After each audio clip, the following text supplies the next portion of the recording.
Good morning बेटा। Last classes में हमने वेक्टर में बातें करी हैं एडिशन की और सब्ट्रैक्शन की। आज हम बात करेंगे बेटा वेक्टर के मल्टीप्लिकेशन की। जैसे हम जानते हैं बचपन से बेटा हम 2 + 2, 2 - 2, 2 × 2, 2/2 पढ़ते आ रहे हैं। मतलब हम पढ़ते आ रहे हैं एडिशन नंबर्स का 2 + 2 या 2 + 3। हम सब्ट्रैक्शन 2 + 2 या जो भी नंबर हमारे पास है, मल्टीप्लिकेशन 2 × 2 और डिवीज़न बेटा।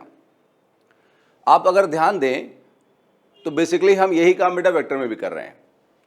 पिछले क्लासेस में बेटा हमने बात कर रहे थे, पिछले 2-3 क्लासेस में वेक्टर के एडिशन के और सब्ट्रैक्शन की बातें कर रहे थे हम।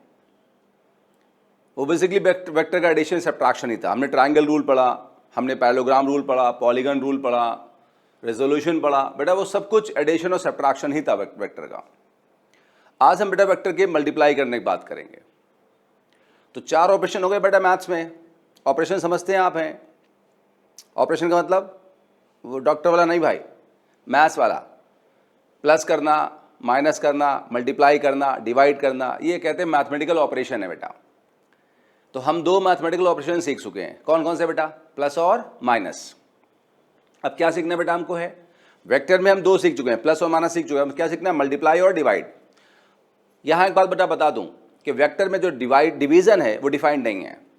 2 वेक्टर को हम डिवाइड नहीं कर सकते, तो इसलिए हम डिवीजन नहीं पढ़ेंगे बेटा। वेक्टर में कोई डिवीजन हम नहीं पढ़ते हैं क्योंकि 2 वेक्टर का डिवीजन डिफाइंड नहीं बेटा है।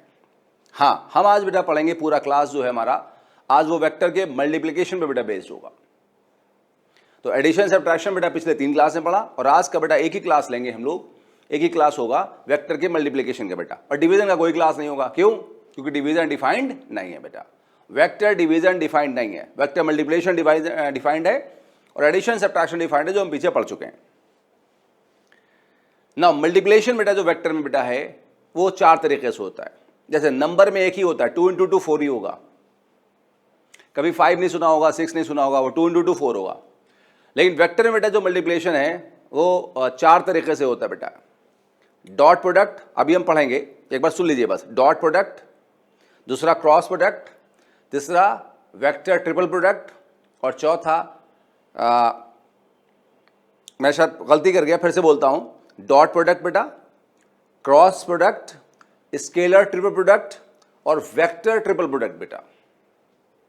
तो इसमें जो बेटा हमारे 11th के कोर्स में है वो बेसिकली डॉट और क्रॉस है, और थोड़ा सा स्केलर ट्रिपल प्रोडक्ट भी मैं बताऊंगा, कुछ क्वेश्चन में आते हैं। जो वेक्टर ट्रिपल प्रोडक्ट बेटा है वो 12th की मैथ्स में बेसिकली आप पढ़ेंगे। अगर जो बच्चे 12th की मैथ्स पढ़ेंगे बेटा वो वहां जाके बेटा पढ़ेंगे। तो आज का क्लास फोकस करेंगे डॉट प्रोडक्ट पे और क्रॉस प्रोडक्ट पे बेटा, जिसपे जो हमारे कोर्स में मेन है, जिसपे बेटा क्वेश्चन आते हैं। तो स्टार्ट करते बेटा हम लोग हैं डॉट प्रोडक्ट से। मान लीजिए बेटा 2 वेक्टर हमारे पास है, ए वेक्टर और बी वेक्टर। ए वेक्टर राइट है, बी वेक्टर ऊपर है, और इनके बीच में एंगल कितना है? थीटा। देन ए वेक्टर डॉट बी वेक्टर, ए वेक्टर डॉट बी वेक्टर को बोलेंगे डॉट प्रोडक्ट। डॉट लगा इसलिए डॉट प्रोडक्ट बोल रहे हैं बेटा। जो नाम आया है डॉट वो यहीं से आया बेटा, डॉट से ही नाम आया है डॉट प्रोडक्ट। तो ए dot B is defined as mod of A mod of b into cos theta. Mod of a क्या? Magnitude of A. Mod of b क्या? Magnitude of b into cos theta. Theta बेटा क्या है? A vector और B vector के बीच का angle. तो इट इज डिफाइंड एज, हमें ये चीज बेटा याद करना है बेटा, इट इज डिफाइंड एज। ठीक है, आप इसे फॉर्मूला जैसे ट्रीट करेंगे बेटा, आप इसे बेटा फॉर्मूला जैसे ट्रीट करेंगे, इसको मेमोराइज करेंगे बेटा। हम इसके डिटेल में जाएंगे, फॉर्मूला कहां से निकाला गया, फॉर्मूला है, हमें याद करना बेटा, हम इसमें रहेंगे। तो ए dot B is defined as mod of A mod of B cos of theta. ना मॉड ऑफ ए को बेटा क्या लिखेंगे? ए, मॉड ऑफ बी को बी इंटू कॉस थीटा बेटा। नाउ ए डॉट बी बेटा कितना हुआ? ए बी कॉस थीटा हो गया। ए मैग्नीट्यूड है मतलब स्केलर है, बी मैग्नीट्यूड है मतलब स्केलर है, कॉस थीटा भी स्केलर बेटा, एक वैल्यू होती है। तो ये तीनों का मल्टीपल क्या होगा? स्केलर होगा। मतलब मान लो ये 2 है, 3 है, कुछ आपका ये 1/2 आ गया, तो ये कुछ प्योर नंबर आएगा, मतलब एक स्केलर आएगा। मतलब डॉट प्रोडक्ट की जो वैल्यू आती है बेटा वो स्केलर आती है, इसलिए इसको हम स्केलर प्रोडक्ट भी कहते हैं। It is also known as scalar product because its value is scalar. क्या मेरी बात समझ गए बेटा? तो अगर हम दो वेक्टर ए और बी का डॉट लें तो वैल्यू आती है ए बी कॉस थीटा या a mod of B cos theta, जो कि अपने आप में एक स्केलर है, इसलिए बेटा इसे स्केलर प्रोडक्ट भी कहते हैं, डॉट प्रोडक्ट को स्केलर प्रोडक्ट भी कहते हैं। तो सो सिंपल, बहुत आसान है, सिर्फ हमें मेमोराइज करना है। क्या बेटा मेमोराइज करना है कि A dot B, A vector dot B vector is A B cos theta. Simple, 3 बार बोलने फटाफट जल्दी से बेटा। ए डॉट बी कितना बेटा होगा, vector A dot vector B बेटा कितना होगा, A B cos theta, A B cos theta, A magnitude of A, B magnitude of B into cos theta. बेटा सिंपल याद कर लें। अब इनकी बेटा कुछ प्रॉपर्टीज की बात करते हैं जो काम की बेटा में काफी सारी होती है, लेकिन मैं 1-2 काम की लिखाऊंगा, बाकी एक बार आप बुक से भी देखेंगे बेटा। देखिए यहां पे पहली प्रॉपर्टी बेटा, ए डॉट बी जो है वो बी डॉट ए के बराबर होता है। A dot B B dot A के बराबर होता है बेटा। ए डॉट बी कितना होगा, A B cos theta. B dot A कितना होगा, बी ए कॉस थीटा। बात तो एक ही हुई बेटा, तो जितना ए डॉट बी होगा उतना ही कौन होगा, बी डॉट ए होगा, दोनों बराबर होते हैं। हम प्रॉपर्टीज बात करें, आप यहां लिख लीजिएगा प्रॉपर्टीज, मैं लिखना थोड़ा मिस कर गया, तो आप इस जगह एरो पे एरो मत लगाइएगा, लिखना है वहां पे आपको प्रॉपर्टीज, है ना। अच्छा, फिर आपने 6th-7th क्लास की मैथ्स में बेटा पढ़ी होंगी डिस्ट्रीब्यूटिव प्रॉपर्टीज, कम्यूटेटिव प्रॉपर्टीज, शायद आपको याद आ रहा हो बेटा। तो वेक्टर बेटा वो फॉलो करता है, वेक्टर बेटा फॉलो करता है। जैसे कि अगर है मान लो ए डॉट बी प्लस सी, तो वेक्टर बी से भी मल्टीप्लाई होगा और सी से भी मल्टीप्लाई होगा, तो क्या लिखोगे, A dot B plus A dot C. पहले ए बी से डॉट प्रोडक्ट आया, फिर ए का सी से डॉट प्रोडक्ट बेटा हमारे पास आया, ठीक है। कौन सी प्रॉपर्टी करते हैं, कम्यूटेटिव डिस्ट्रीब्यूटिव, याद आया आपको? Yes, good. तो आपने 6th-7th की बेटा मैथ्स में पढ़ा होगा। अब सबसे इंपॉर्टेंट प्रॉपर्टी देखो जो हमें क्वेश्चन में बेटा काम आने वाली है। आपको याद होगा पिछले क्लास में बेटा हमने पढ़ा था कि एक्स एक्सिस पे मानते हैं आई कैप। आई कैप क्या है, unit vector along X axis. अगर हमने आई कैप कहा इसका मतलब बेटा क्या कहा, unit vector along X axis कहा। जे कैप का मतलब बेटा क्या है, unit vector along Y axis कहा। और के कैप बेटा क्या है, unit vector along Z axis का। तो हमें पता है आई cap, J cap, K cap बेटा क्या है, they are unit vectors along X Y and Z axis बेटा। अब देखिए जो आई जे के हैं उसमें हम डॉट प्रोडक्ट का फॉर्मूला लगा देते हैं। चलिए पहले हम आई डॉट आई निकालते हैं, आई का आई से डॉट प्रोडक्ट निकालते हैं। अच्छा एक बात देखो, पहले पिछले क्लास में बताया था, मान लो ये वाला हाथ ए वेक्टर है, ये वाला हाथ बी वेक्टर है, तो बेटा बताओ दोनों के बीच में कितना एंगल है, 90 है। यस। अब देखो अगर ये मैं इस वेक्टर को ऐसे घुमाऊं, ये वाला ए वेक्टर है, ऐसे कैसे घुमाऊं तो एंगल बंद हो रहा है खुल रहा है, बताओ? बंद हो रहा है बेटा। और बंद हो तो कितना हो जाएगा बताओ, 0 हो जाएगा। तो अगर दो वेक्टर सेम डायरेक्शन में हैं तो उनके बीच में एंगल कितना हो जाएगा, 0। और अगर इसको मैं ऐसे घुमाऊं तो एंगल खुल रहा है, और खुलते खुलते बेटा ऐसे जाएंगे तो कितना एंगल हो जाएगा, 180। तो पिछले क्लास में रटा था, फिर से रट लो, ये बहुत काम की चीज़ है, बहुत काम आती रहती है पूरी फिजिक्स में 11-12 दोनों में, कि अगर दोनों वेक्टर सेम डायरेक्शन में हैं तो उनके बीच में एंगल कितना होगा, 0 होगा। और अगर दोनों वेक्टर बेटा अपोजिट डायरेक्शन में हैं तो उनके बीच में एंगल बेटा कितना होगा, 180 होगा। अब देखिए आई डॉट आई निकालना हमको है, तो पहला वाला आई राइट होगा, ऑफ कोर्स दूसरा वाला आई भी राइट होगा, तो दोनों राइट है तो दोनों के बीच में एंगल कितना है, 0 हुआ। ये क्लियर हुआ बेटा? अब देखो ए डॉट बी कितना है, mod of A mod of B cos of theta. तो आई डॉट आई क्या कितना होगा, मॉड ऑफ आई, मान लो ए आई बी बी आई है, ए आई है बी बी आई है, तो mod of A mod of I, mod of B mod of I, into उनके बीच में कॉस ऑफ थीटा, जो एंगल है वो उसका कॉस ऑफ कॉस एंगल, तो कॉस ऑफ 0, क्योंकि दोनों सेम डायरेक्शन में है। नाउ यूनिट वेक्टर क्या होता है, जिसकी मैग्नीट्यूड 1 हो, तो मॉड ऑफ आई क्या है, यूनिट वेक्टर आई की मैग्नीट्यूड है, वो बेटा कितनी होगी, 1।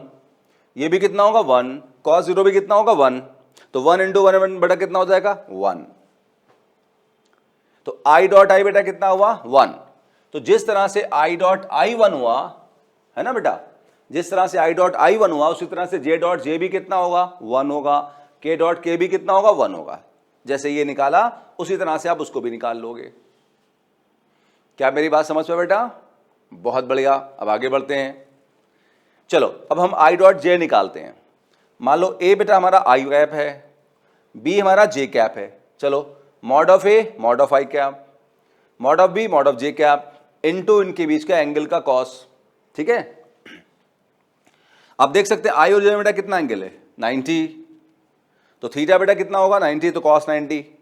नाउ मॉड ऑफ आई 1 क्योंकि यूनिट वेक्टर की मैग्नीट्यूड 1 होगी, मॉड ऑफ जे 1, कॉस 90 0, तो 0 इंटू समथिंग इज 0, तो आई डॉट जे कितना बेटा हो गया 0। तो जिस तरह से आई डॉट जे 0 हुआ उस तरह जे डॉट के भी कितना होगा 0 होगा, और के डॉट आई भी कितना होगा 0 होगा। इस बात को अच्छे से रट लो बेटा, बड़ी ही इंपॉर्टेंट बात है, बहुत काम आने वाली है बेटा। अभी देखो ना हम 4-5 क्वेश्चन करेंगे बेटा, तो ये बहुत काम आएगी और आगे भी बहुत काम आएगी, पूरी फिजिक्स में जम के बेटा काम आती है, बहुत बढ़िया से बेटा काम आती है, ध्यान रखना बेटा इस बात को। नाउ अब यहां बेटा देखो एक बार फिर से देख ले, आई डॉट आई 1 रटना है, जे डॉट जे 1, के डॉट के 1, I dot J 0, J dot के 0, के डॉट आई 0। तो हम ऐसे याद कर लें कि आई जे का अपने से जो डॉट प्रोडक्ट है, आई का अपने से, जे का अपने से, के का अपने से कितना है 1 है, और आई जे के का पड़ोसी से, मतलब आई का पड़ोसी जे का पड़ोसी के का पड़ोसी आई, तो पड़ोसी से जो डॉट प्रोडक्ट बेटा वो कितना है 0 है। तो रट डालो भाई, क्या रट हो गया, क्या रटना है, आई जे के का डॉट प्रोडक्ट अपने से 1 होगा और पड़ोसी से 0 होगा। रटो, क्या रटा, आई जे के का डॉट प्रोडक्ट अपने से 1 होगा और पड़ोसी से 0 होगा। डन, क्लियर बेटा, डॉट प्रोडक्ट क्लियर हो बेटा। फिर से रट लो बेटा फॉर्मूला, ए डॉट बी का बेटा फॉर्मूला क्या है, mod of A mod of B cos theta या ए बी कॉस थीटा। एक ये बात याद करना आपको। दूसरा, आई जे के का अपने से डॉट प्रोडक्ट 1 होता है और पड़ोसी से 0 होता है। क्लियर, इतना याद करेंगे आगे क्लियर है, कुछ डाउट नहीं बेटा, बहुत आसान लगेगा। नाउ अब कुछ क्वेश्चन बेटा हो जाएं, डॉट प्रोडक्ट बेटा कुछ क्वेश्चन लेते हैं बेटा, कुछ आसान है कुछ बहुत बढ़िया बेटा क्वेश्चन भी है। आइए देखते हैं बेटा क्या क्वेश्चन है। हमारे पास ए वेक्टर दे रखा है, आई cap minus 2j cap plus k cap. मैंने पहले भी कहा था कि वेक्टर में अगर आई जे के मैं लिखूं तो उसमें कैप लगा लेना खुद से, अगर मैं भूल गया हूं बेटा तो ठीक है। तो वो I cap J cap K cap they are unit vector along X Y and Z axis बेटा, तो कैप अपने आप लगा लेना अगर मैं भूल गया हूं तो कहीं। नाउ ए वेक्टर बेटा कितना है, आई cap minus 2j cap plus k cap. बेटा बी वेक्टर कितना है, 2i cap plus j cap plus k cap. तो क्वेश्चन ये बताना है कि वेक्टर ए और वेक्टर बी के बीच में एंगल कितना होगा। आइए क्वेश्चन पढ़ते हैं। Find the angle between vectors A vectors, vector तो लगा ही, वेक्टर लिखने की कोई जरूरत नहीं थी तो आप उसे रब कर दीजिएगा, लिखने की जरूरत नहीं थी। ए वेक्टर एंड बी वेक्टर बेटा, ये तो वेक्टर है अपने आप में बोलेंगे ना इसको, तो वेक्टर लगाने की लिखने की क्या जरूरत है यहाँ पे, ठीक है। तो कोई जरूरत नहीं थी बेटा, बस लिख दिया, वो ध्यान नहीं दिया होगा मैंने ना। अब एक बात याद रखो, जब भी दो वेक्टर हैं और उनके बीच में अगर हमें एंगल निकालना है और वेक्टर दे रखे हैं आई जे के में हमें, तो हमेशा डॉट प्रोडक्ट यूज करना है। बहुत आसान बेटा, हमेशा डॉट प्रोडक्ट यूज करना है तो आपको बहुत आसान लगे। कैसे, आ जाओ देखो। ए डॉट बी बेटा हमारा कितना है, A B cos theta. A dot B बेटा कितना है, ए बी कॉस थीटा, हमें याद करना, या mod of A mod of B cos theta, जैसे लिखना चाहें आप। तो अब तो थोड़ा पढ़ लिया तो अब ए बी लिखो, थोड़ा सा आसान है, डंडे कहाँ लगाओगे, थोड़ा लंबा पड़ता है ना, तो ये आसान है बेटा यहाँ पे। अब ए डॉट बी कितना है, ए बी कॉस थीटा, रट गया ना भाई, 8-10 बार बोल लिया देखो हमने। अब ए बी को नीचे ले आओ, तो कॉस थीटा कितना होगा बेटा, ए dot b upon a b, A vector dot B vector upon a b, नीचे लाया ना बेटा इसको हम, तो ए vector dot B vector upon a B, cos theta आ गया। चलो अब आगे चलते बेटा। नाउ ए वेक्टर, ये वेक्टर है जो भी बोलो आप, is I minus 2j plus के, वो लिख दिया बेटा हमने यहाँ पे इसकी जगह, ठीक है। ब्रैकेट लगाएंगे, डॉट लिखा हमने, डॉट बी वेक्टर बेटा कितना 2i प्लस ए प्लस के, लिख दिया 2i प्लस ए प्लस के। अच्छा, अपॉन ए बी, ए क्या है? वेक्टर ए की मैग्नीट्यूड। लास्ट क्लास में बेटा हमने बातें की थी कि किसी वेक्टर की मैग्नीट्यूड कैसे निकालते हैं बेटा। तो जिन बच्चों ने लास्ट क्लासेस नहीं किए बेटा वो डायरेक्ट ये वाला क्लास ना करें, डायरेक्ट बेटा ये वाला वीडियो ना देखें, पीछे से स्टार्ट करें। और मैं बार बार बेटा कहता हूं, है ना, अगर फिजिक्स बेटा समझना है तो हमेशा किसी भी टॉपिक को स्टार्टिंग से ही देखें बेटा। अगर आपने बीच से देखना शुरू किया तो फिर आपको दिक्कत होगी, मुश्किल होगी बेटा जो है, तो इसलिए स्टार्टिंग से देखें। वेक्टर के 4 वीडियो हैं, आप स्टार्टिंग से पहला वीडियो देखें, बाकी देखें बेटा, तब आप यहाँ पहुंचे, 4th वीडियो पे सर तब यहाँ पहुंचे आप जो है। तो मैं कह रहा था मैग्नीट्यूड निकालना बेटा पिछले क्लास में सीख लिया आपने था। तो कैसे निकालते हैं बेटा ए वेक्टर की मैग्नीट्यूड? यहाँ आई के साथ कौन है? 1 स्क्वायर, जे के साथ कौन? -2 स्क्वायर, माइनस साइन नहीं लगाते हैं क्योंकि स्क्वायर का प्लस हो जाएगा। के साथ कौन है यहाँ पे? 1, तो 1 स्क्वायर। ये आ गई वेक्टर ए की मैग्नीट्यूड। ये तरीका है लिखने का बेटा, ये लास्ट क्लास में सीखा था। अब देखिए यहाँ मेरे लिए इसको बता पाना मुश्किल है, सिखा पाना, क्योंकि वो अपने आप में कॉन्सेप्ट है लंबा सा जिसपे हमने काफ़ी टाइम लगाया। तो लास्ट क्लास वाला वीडियो देखो बेटा, तो आपको 100% क्लियर होगा कि हमने कैसे लिखी। जिन बच्चों क्लियर है उनकी बोल रहा हूँ मैं, बाकी लोग तो क्लियर होगा, आप पढ़ के आए होंगे यहाँ पे पिछला क्लास ना। बी क्या है? बी वेक्टर की मैग्नीट्यूड कैसे लिखोगे आप? यहाँ देखो, अंडर रूट ऑफ आई के साथ 2 स्क्वायर, जे के साथ 1 स्क्वायर, के साथ 1 स्क्वायर बेटा। ये तरीका है, लास्ट क्लास में सीखा आपने। इतना बेटा क्लियर हो गया? अब आगे सुनो। अब यहां 2 वेक्टर बेटा, इनका हमें डॉट प्रोडक्ट लेना बेटा, हमें इनका डॉट प्रोडक्ट लेना है। आइए लेते हैं बेटा डॉट प्रोडक्ट। देखिए बचपन से जो हम मैथ्स पढ़ते आए हैं वही बेटा लगाना है, ठीक। बस यहाँ वेक्टर्स हैं, जैसा बचपन से करते आए, कुछ हम नया नहीं कर रहे हैं यहाँ पे, जो बचपन से करते हैं वही करेंगे। देखो क्या करेंगे, पहले आई को मल्टीप्लाई करेंगे आई से, मल्टीप्लाई मतलब डॉट प्रोडक्ट लेंगे।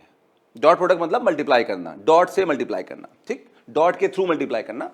आई को आई से करेंगे, फिर आई को जे से करेंगे, फिर आई को के से करेंगे। ऐसे तो करते हैं ना बेटा बचपन से हम लोग। फिर जे को आई से करेंगे, फिर जे को जे से करेंगे, फिर जे को के से करेंगे, ठीक है। अच्छा, फिर के को आई से करेंगे मल्टीप्लाई, फिर के को जे से करेंगे, फिर बेटा के को के से करेंगे। यही तो करते हैं आज तक हम लोग, तो कुछ नया नहीं कर रहे, जो बचपन से बात करते हैं वही करेंगे। अच्छा, अभी हमने बेटा पीछे क्या रटा बताओ, कि आई जे के का अपने से डॉट प्रोडक्ट कितना होगा? 1 होगा, और पड़ोसी से कितना होगा? 0 होगा। आई डॉट आई 1 होगा तो आई डॉट जे 0 होगा, जे डॉट जे 1 होगा तो जे डॉट के 0 होगा। तो अपने से कितना होता है? 1, और पड़ोसी से कितना होता है बेटा? 0। फिर से वही आओ क्वेश्चन पे। तो आई का जब आई से करोगे डॉट प्रोडक्ट, मतलब मल्टीप्लाई करोगे डॉट के थ्रू, तो आई डॉट आई कितना हो जाएगा? 1, आई डॉट जे 0, और आई डॉट के 0। इसका मतलब आगे से इतना लंबा सोचने की जरूरत नहीं है, आप सिर्फ क्या करो, आई को आई से ही मल्टीप्लाई करो, और आई डॉट आई कितना हो जाएगा? 1 हो जाएगा। तो ये आई डॉट आई तो बेटा 1 हो गया। नाउ यहां आई के साथ बेटा कौन था? 1, और यहां बेटा कितना था? 2, तो ये भी तो मल्टीप्लाई होंगे, तो 1 इंटू 2 इज 2। बेटा ध्यान दो, आई डॉट आई तो 1 हो गया, आई डॉट आई तो कितना बेटा हो गया? 1, तो बचा यहां कौन? 2, और यहां कौन? 1, तो 2 इंटू 1 इज 2। इतना समझ आया बेटा?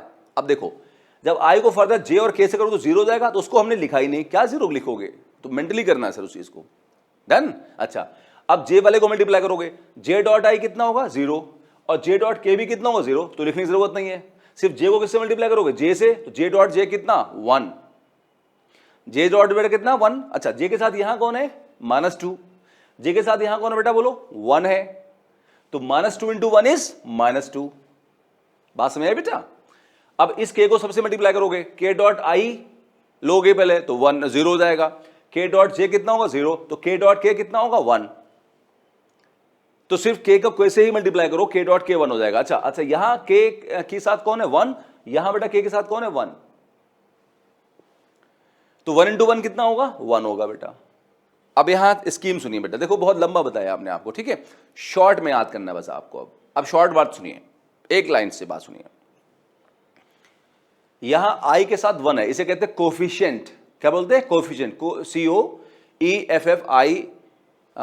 COEFFI, CIENT, कोफिशिएंट बेटा, ठीक है। कोफिशिएंट वर्ड सुना होगा आपने, मैं लिख देता हूं।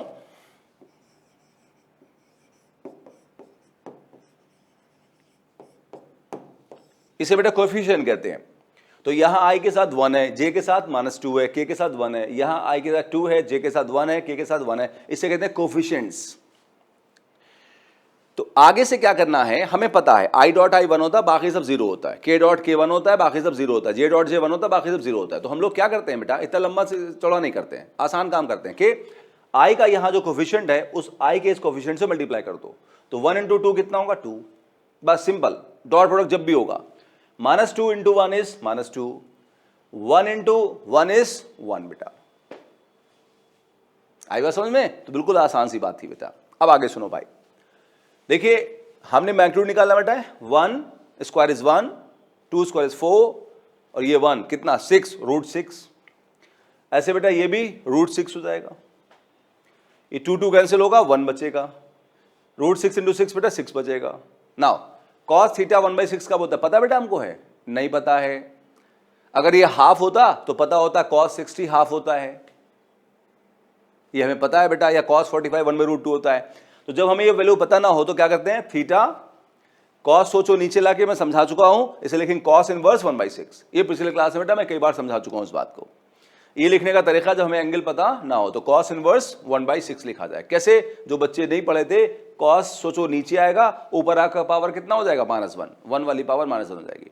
बाकी मैंने कहा इसको अच्छे से मैथ्स वाले सर बताएंगे, बिल्कुल आसान था। जब हमें दो वेक्टर के बीच का एंगल निकालना है बेटा तो क्या यूज करेंगे हम, डॉट प्रोडक्ट बेटा यूज करेंगे। आई बात समझ में? गुड, आगे बढ़े।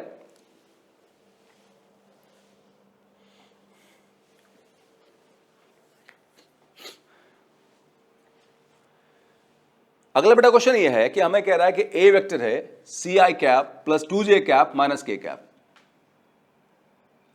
c एक कांस्टेंट है, अननोन कांस्टेंट। बी वेक्टर है i cap minus 3j cap plus k cap. ये वेक्टर इसके ऑर्थोगोनल है। ऑर्थोगोनल समझते बेटा है, परपेंडिकुलर,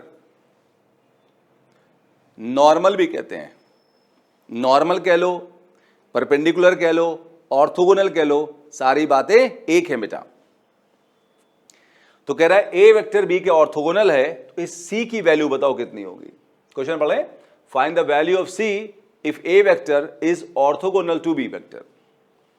तो ए वेक्टर बी के ऑर्थोगोनल है, तो बताओ भाई सी, ये सी जो है ना बेटा कितना होगा। ऐसा भी कोई क्वेश्चन होगा तो हमेशा डॉट प्रोडक्ट लेंगे, क्यों? आइए समझते हैं। देखिए ए वेक्टर डॉट बी वेक्टर बेटा कितना हमारा है, ए बी कॉस थीटा है। बिल्कुल आसान से बेटा क्वेश्चन है। ए डॉट बी बेटा कितना है हमारा, ए बी कॉस थीटा है। अच्छा, अगर ए वेक्टर बी के ऑर्थोगोनल है मतलब परपेंडिकुलर है। अगर परपेंडिकुलर है बेटा तो इनके बीच में एंगल बताओ कितना होगा बेटा, 90 होगा। तो ए वेक्टर और बी वेक्टर के बीच में एंगल कितना होगा, 90। और ए वेक्टर बी वेक्टर के बीच का एंगल कौन होता है, थीटा। और थीटा बताओ बेटा कितना है, 90 है। तो cos 90 बेटा कितना हो जाएगा बताओ, 0 हो जाएगा। कितना नहीं, कितना। सो cos 90 कितना हो जाएगा, 0। तो ये 0 हो गया। अब हम यहां से एक बात रट लें बेटा कि अगर दो वेक्टर ऑर्थोगोनल हैं तो उनके बीच में एंगल 90 होगा, तो उनका डॉट प्रोडक्ट हमेशा 0 होगा। उनका डॉट प्रोडक्ट हमेशा 0 होगा बेटा। ये बात फिजिक्स में बहुत बार काम आती है और चैप्टर्स में भी, 12th में बेटा भी काम आती है। अब वेक्टर तो यूनिवर्सल है, सब जगह लगेगा, 12th हो 11th हो कोई भी हो, तो वो सब जगह काम आगे बेटा आएगा। इसलिए ये एक बड़ा यूनिवर्सल फैक्ट है जो हमें बहुत बेटा काम आता है। मेमोराइज करें अच्छे से, ए डॉट बी इज 0 जब ए वेक्टर और बी वेक्टर ऑर्थोगोनल है, मतलब उनके बीच में एंगल 90 बेटा है। ठीक, अब देखो ए वेक्टर हमारे पास कितना है, c i cap plus 2j cap minus k cap, हमने बेटा यहां लिख दिया। Dot of B vector i minus 3j plus k, dot of B vector हमने यहां लिख दिया बेटा, इक्वल टू 0 कर दिया बेटा। पिछले क्वेश्चन में हमने रटा दिया आपको कि डॉट प्रोडक्ट में लंबा चौड़ा झंझट नहीं करना है, सिर्फ i का कोफिशिएंट इस कोफिशिएंट से मल्टीप्लाई करना है, क्योंकि i डॉट i 1 होना है, तो c इंटू 1 c होगा। फिर j का कोफिशिएंट j से मल्टीप्लाई करना है, यहां 2 है यहां -3 है, तो 2 3 जा 6 -6 और j डॉट j 1 हो जाएगा, बाकी सब 0। बताया था अभी पिछले क्वेश्चन में बेटा, यस। फिर k के साथ यहां कौन है -1, यहां बेटा कौन है 1, तो -1 into 1 is -1, k dot k 1 हो जाएगा, इक्वल टू 0। -6 -1 -7, उधर जाके बेटा क्या हो जाएगा +7, तो c आ गया बेटा, बोलो कितना, +7 आ गया। आया समझ में? तो बिल्कुल आसान सा बेटा क्वेश्चन था, बिल्कुल आसान सा बेटा कॉन्सेप्ट है, बिल्कुल इजी है सब कुछ, बस लिखते जाइए, सॉल्व करते जाइए, बेसिक मैथ्स है बेटा।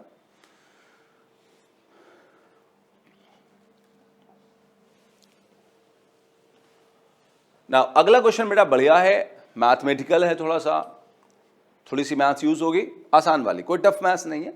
एक फॉर्मूला ट्रिग्नोमेट्री का यूज होगा, और मैंने आपसे कहा बार बार, क्या कहा भाई, कि जब भी मैथ्स आएगी तो मैं आपको बताता रहूंगा बेटा, ठीक है, और आप उस मैथ्स को याद करते रहें, फिर जो बच्चे मैथ्स पढ़ेंगे तो उनको ज्यादा क्लियर हो जाएगा। फिलहाल जितनी भी मैथ्स यूज होगी बेटा, वो सारी मैथ्स में आपको बताता रहूंगा बेटा। और फिजिक्स आप जानते बेटा, बिना बेसिक मैथ्स को फिजिक्स को हम पढ़ ही नहीं सकते, और केमिस्ट्री भी कहाँ पढ़ सकते हैं, फिजिकल केमिस्ट्री में बहुत सारी मैथ्स यूज होती है, तो बेसिक मैथ्स तो बेटा कंपलसरी है, वो तो पढ़ना ही पड़ेगी। उन बच्चों के लिए बोल रहा हूँ जिनको मैथ्स मजा नहीं आता, वो बेसिक मैथ्स कंपलसरी बेटा है ना, वो पीछा नहीं छोड़ेगी आपका। ना क्वेश्चन क्या है, हमें ए वेक्टर दे रखा है, क्या है, साइन ओमेगा टी बेटा, ओमेगा कहते हैं बेटा इसको, ये डब्लू जो घुमा हुआ है ना बेटा ऐसे, इसे ओमेगा कहते हैं, ओमेगा, OMEGA, ओमेगा बेटा कहते हैं इसे, ठीक है। तो ए vector is sine omega T I cap plus cos omega T J cap, vector दे रखा है। दूसरा बी वेक्टर बेटा है sine omega T by 2 I cap plus cos omega T by 2 J cap. तो अगर ए वेक्टर बी के orthogonal है, ए वेक्टर बेटा बी के ऑर्थोगोनल है, ऑर्थोगोनल बताया था अभी हमने, यस। सो बताओ वो टाइम कौन सा होगा, t is time, small t is time, किस टाइम पे ए वेक्टर बी के ऑर्थोगोनल होगा। क्वेश्चन पढ़ लेते हैं, at what time a vector is orthogonal to B vector, B vector A vector दे रखे, मैंने पढ़ दिया बेटा आपके लिए। तो यहां टाइम बताना है जब बेटा ए वेक्टर क्या हो, बी वेक्टर के ऑर्थोगोनल बेटा हो। डन, आइए देखते हैं, हमें बताना है टाइम जब ए वेक्टर बी वेक्टर के ऑर्थोगोनल बेटा हो। कैसे करेंगे, आ जाओ बेटा जरा। अभी अभी मैंने बताया था आपको कि अगर डॉट प्रोडक्ट की बात करें तो ए डॉट बी कितना होता है, ए बी कॉस थीटा। अगर वेक्टर ऑर्थोगोनल है तो थीटा कितना होगा 90, कॉस 90 कितना होगा 0, तो हम इसको डायरेक्ट अब 0 लिखेंगे, क्योंकि मैं पहले आपको बता चुका हूं पीछे, अभी पिछले क्वेश्चन में बेटा रटा चुका हूं, ठीक है। तो यहां पर ए वेक्टर बी वेक्टर के ऑर्थोगोनल है, तो थीटा 90 होगा ए और बी में, कॉस 90 0 होगा बेटा। अब बड़ा आसान हो गया, बिल्कुल आसान हो गया। ए वेक्टर को पुट कर दो, क्या है sine omega T I cap plus cos omega T J cap, dot product B vector को पुट कर दो, कितना है sine omega T by 2 I cap plus cos omega T by 2 J cap, equal to चाहे यही 9 रख दो जो मैंने रखा, या यहां ए बी कॉस 90। डन। अच्छा अब आ जाओ, आप जानते हैं आई डॉट आई 1 होता है, आई डॉट जे 0 होता है, तो आई वाला आई से मल्टीप्लाई करते हैं, जे वाला जे से मल्टीप्लाई करते हैं, हमें याद है बेटा, पिछली बार से कर रहे हैं, तीसरा क्वेश्चन अभी। तो साइन ओमेगा टी को साइन ओमेगा टी बाई 2 से मल्टीप्लाई कर दो, तो बेटा मल्टीप्लाई कर दिया, आई का कोफिशिएंट यहां साइन ओमेगा टी और यहां sign omega T by 2 multiply कर दिया, प्लस जे डॉट जे 1 होता है, जे का कोफिशिएंट कॉस ओमेगा टी और यहां पर cos omega T by 2 multiply कर दिया, और ए बी कॉस 90 बेटा 0 हो गया। आई बात समझ बेटा, बहुत बढ़िया। अब बेटा देखो ये लिखा है cos A, suppose omega T को ए माने, और ये लिखा cos B, cos A cos B plus sign A sine B. ए मतलब एक वैल्यू कोई, बी मतलब कोई वैल्यू, तो cos A cos B plus sign A sine B होता है कॉस ए माइनस बी। ये ट्रिग्नोमेट्री का फॉर्मूला याद कर लें, कभी कभी काम आता है फिजिक्स में बेटा, ऐसे ही क्वेश्चन में बेटा। तो कॉस ए माइनस बी होता है cos A cos B plus sign A sine B. फिर से सुने, कॉस ए, ये ए मानो इसको बी मानो, कॉस ए माइनस बी होता है cos A cos B plus sign A sine B, cos A cos B plus sign A sine B. तो ये बेटा जो है एक फॉर्मूला है मैथमेटिकल ट्रिग्नोमेट्री का, जो कि लिख दिया हमने, और ये जीरो बेटा ये वाला आ गया। नाउ ये आपको समझ में आ गया होगा। अब देखो omega T minus omega T by 2, आप चाहे एलसीएम ले लें सीधे लिख दें, एलसीएम लें तो 2 omega T minus omega T बचेगा बाई 2, तो कॉस ओमेगा टी बाई 2। इतना समझ आया बेटा, इक्वल टू 0 है। नाउ कॉस थीटा 0 कब होता है? 90 पे। कॉस 90 ही 0 बेटा होता है, कॉस 90 0 होता है, सबको पता है बात। तो इसका मतलब ये जो एंगल है ये 90 डिग्री के बराबर होगा सर, और 90 डिग्री को लिखते हैं बेटा पाई बाई 2। ये बातें मैं आपको बता चुका हूं जब मैं आपको यूनिट डायमेंशन बेटा पढ़ा रहा था। तो यूनिट डायमेंशन से मैंने एंगल के बारे में बताया था, उसे डिग्री में कैसे कन्वर्ट करते हैं, डिग्री को रेडियन में कैसे कन्वर्ट करते हैं, मैंने बेटा बताया था आपको। तो 90 डिग्री बेटा होता है पाई बाई 2। यहां पे वैल्यूज हमेशा बेटा रेडियंस में लिखेंगे, जब हमें टाइम वगैरह कुछ निकालना है तो वैल्यूज को हम रेडियंस में लिखेंगे। रेडियंस में बेटा पाई बाई 2 होता है। तो cos 90 0 या cos पाई बाई 2 0, तो इसका मतलब ये 90 डिग्री होगा डिग्रीज में, और रेडियंस में कितना होगा पाई बाई 2। तो 2 2 बेटा क्या करेगा कैंसिल, और ओमेगा नीचे ले जाओ, तो टाइम जरा बताओ बेटा कितना हो जाएगा, पाई बाई ओमेगा बेटा। तो बिल्कुल आसान बेटा क्वेश्चन था, एक छोटी सी बेसिक सी मैथ बेटा इसमें यूज हो रही थी, वो मैंने आपको बता दी बेटा। तो बस यही है, आपको क्या याद करना बेटा है कि जब भी दो वेक्टर ऑर्थोगोनल होंगे तो उनका डॉट प्रोडक्ट 0 बेटा होगा। बोलो समझ में आई बात बेटा? तो जब भी दो वेक्टर ऑर्थोगोनल होंगे तो क्या होगा, डॉट प्रोडक्ट उनका 0 होगा बेटा। डन? यस।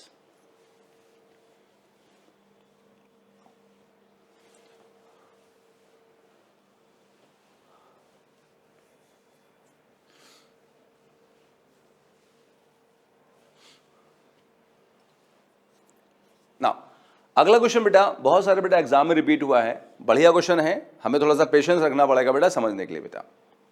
तो ये कई सारे बेटा एग्जाम में रिपीट हुआ है, थोड़ा सा पेशेंस रखेंगे। आगे देखिए बेटा क्या क्वेश्चन है, पढ़ते बेटा है।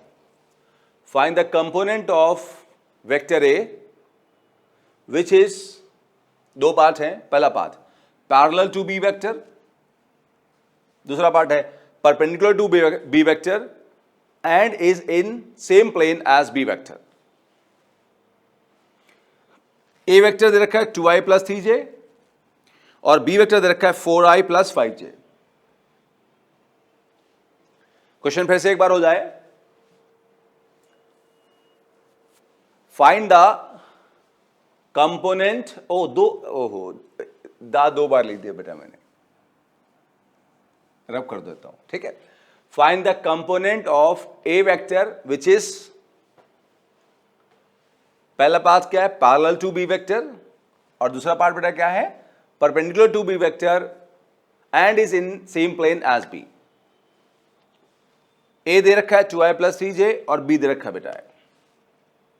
तो क्या करना हमें वेक्टर ए का कंपोनेंट निकालना है, किसके, कहां, पहला निकालना है बी के पैरेलल, फिर निकालना है बी के परपेंडिकुलर। कंपोनेंट समझते हैं बेटा, टुकड़ा निकालना है। तो हमें ए वेक्टर का कंपोनेंट निकालना है, मतलब उसका टुकड़ा निकालना है। कहां कहां निकालना है, दो पार्ट हैं, पहले पार्ट में कहां निकालना है बी के पैरेलल, और सेकंड पार्ट में कहां निकालना है बी के परपेंडिकुलर। क्वेश्चन सुनाया बेटा, हमें क्या निकालना है, पहले क्वेश्चन को असिमुलेट किया करो हमेशा, जब भी क्वेश्चन सॉल्व करने बैठो पहले क्वेश्चन को अंदर उतारा करो, क्वेश्चन कहे क्या आ रहा है बेटा, और जब समझना है तो कोई इशू नहीं है। ना समझ के पीछे वजह होती कि हमारा ध्यान कहीं और होता है बेटा, तो ध्यान को वहां खींच के लाओ, पहले ध्यान को खींच के लाओ, वहां पर ध्यान खींच के लाओ और फिर उसे बार बार बोलो। तो बार बार बोलना भी क्या है, ध्यान खींचने का तरीका है बेटा, ठीक है। तो देखो भाई क्या है, हमें कंपोनेंट निकालना है ए का, कंपोनेंट ऑफ ए निकालना है, वो जो बी के पैरेलल हो, दूसरा जो बी के परपेंडिकुलर बेटा हो। अब चलते हैं पहले पार्ट की तरफ। देखिए पहले फर्स्ट पार्ट करते हैं। मान लेते हैं बेटा ये बी वेक्टर है और ये बेटा हमारा ए वेक्टर है। अब पहले पार्ट में हमें इस ए का कंपोनेंट निकालना है। हमें ए का वो कंपोनेंट निकालना है जो बी के पैरेलल है। ठीक, पहला पार्ट क्या है, हमें ए का कंपोनेंट निकालना है जो बेटा बी के पैरेलल है। अब देखो कैसे निकालोगे। देखिए ये जो बेटा ए वेक्टर है और ये बेटा बी वेक्टर है, उनके बीच में एंगल कितना है, थीटा। यहां से ड्रॉप कर दो परपेंडिकुलर बेटा। अच्छा, एक ड्रॉप कर दो बेटा यहां पर परपेंडिकुलर बेटा, ऐसे। पिछले लास्ट क्लास में बेटा बताए थे हमने कंपोनेंट्स की बातें, पूरा क्लास ही कंपोनेंट्स से बेटा था। तो मैंने क्या बताया था कि अगर कोई वेक्टर ए है तो थीटा की साइड उसका कंपोनेंट होता है ए कॉस थीटा और अदर साइड होता है उसका ए साइन थीटा। तो मैंने बेटा तो 2 बार बोल चुका हूं, हमें अब जो इस क्लास को पढ़ रहे हैं तो पिछले क्लास की चीजें जरूरत है, पॉसिबल ही नहीं है। आप सिंपल समझो बेटा, अगर आप CAR कार सीखना है आपको तो पहले आपको C और A और R पता होना चाहिए। तो जो ABCD पढ़ के नहीं आया वो CAR कार क्या सीखेगा? क्या मेरी बात समझ रहे बेटा? ये बेसिक सी बात है। तो पहले वेक्टर का पीछे से एक बार पढ़ के आए तब यहां आए, अगर जिस बच्चे ने नहीं पढ़ा।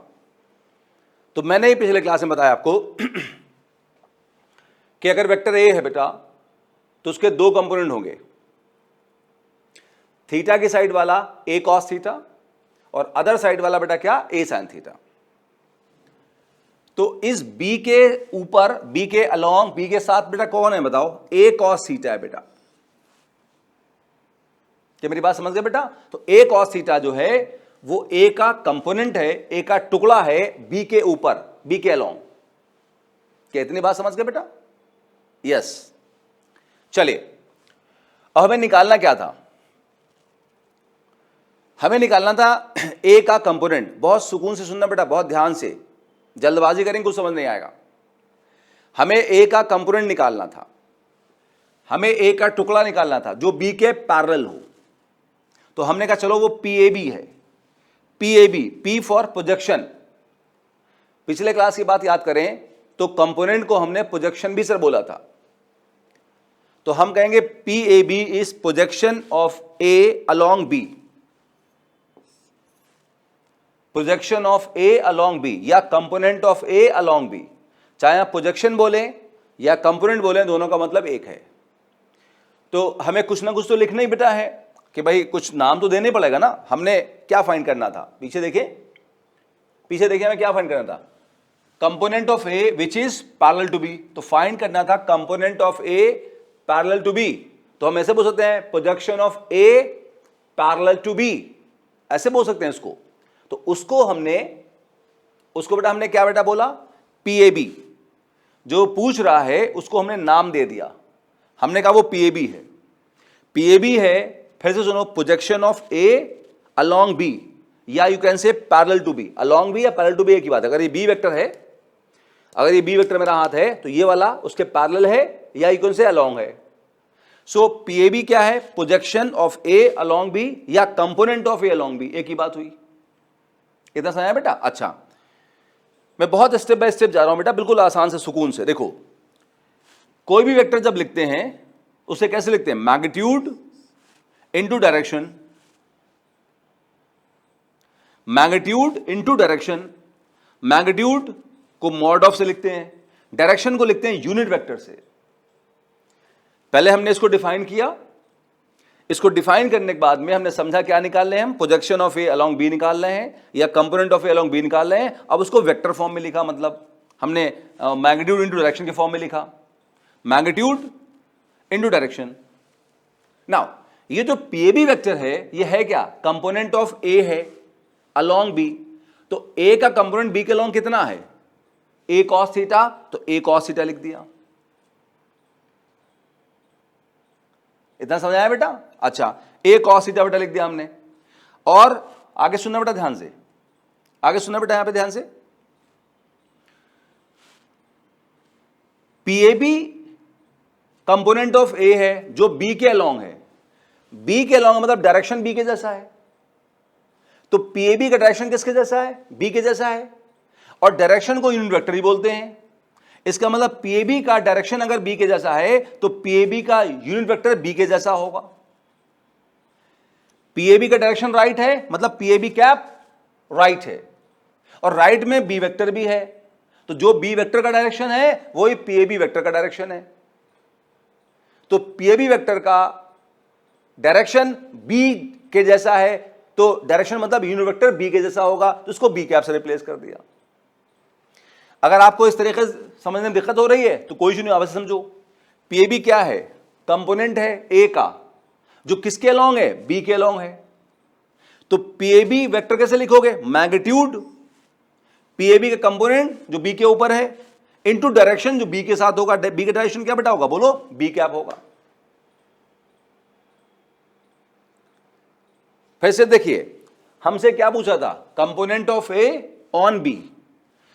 अगर एक वर्ड में आंसर दें तो ए कॉस थीटा है आंसर, लेकिन ए कॉस थीटा से आंसर नहीं आएगा, क्योंकि वेक्टर बेटा हमें जो दे रखे हैं वो यहां पर इस फॉर्म में दे रखे हैं, आईजे फॉर्म में दे रखे हैं, तो हमें आईजे फॉर्म में आंसर देना बेटा। हमसे ए कॉस थीटा फॉर्म में आंसर नहीं पूछा। सो यहां पर हमसे अगर ऐसे ही पूछता तो कहते भाई ए का जो कंपोनेंट बी के ऊपर है वो ए कॉस थीटा है, लेकिन हमें आंसर अलग फॉर्म में बेटा पूछा हुआ है, वेक्टर फॉर्म में पूछा हुआ। तो हमने क्या सोचा, कहा कि मान लो ए का कंपोनेंट जो बी के पैरेलल है वो पीएबी है। उसे लिखते कैसे हैं? पीछे से पढ़ते आ रहे हैं, मैग्नीट्यूड इनटू डायरेक्शन। ये बेटा पिछले क्लास में जम के यूज किया हमने। मैग्नीट्यूड इनटू डायरेक्शन मतलब यूनिट वेक्टर। नाउ पीएबी की जो मैग्नीट्यूड है वो कितने बेटा है? ए कॉस थीटा। ए कॉस थीटा वो कंपोनेंट है पीएबी ए का जो बी के अलोंग है, वही तो पीएबी है।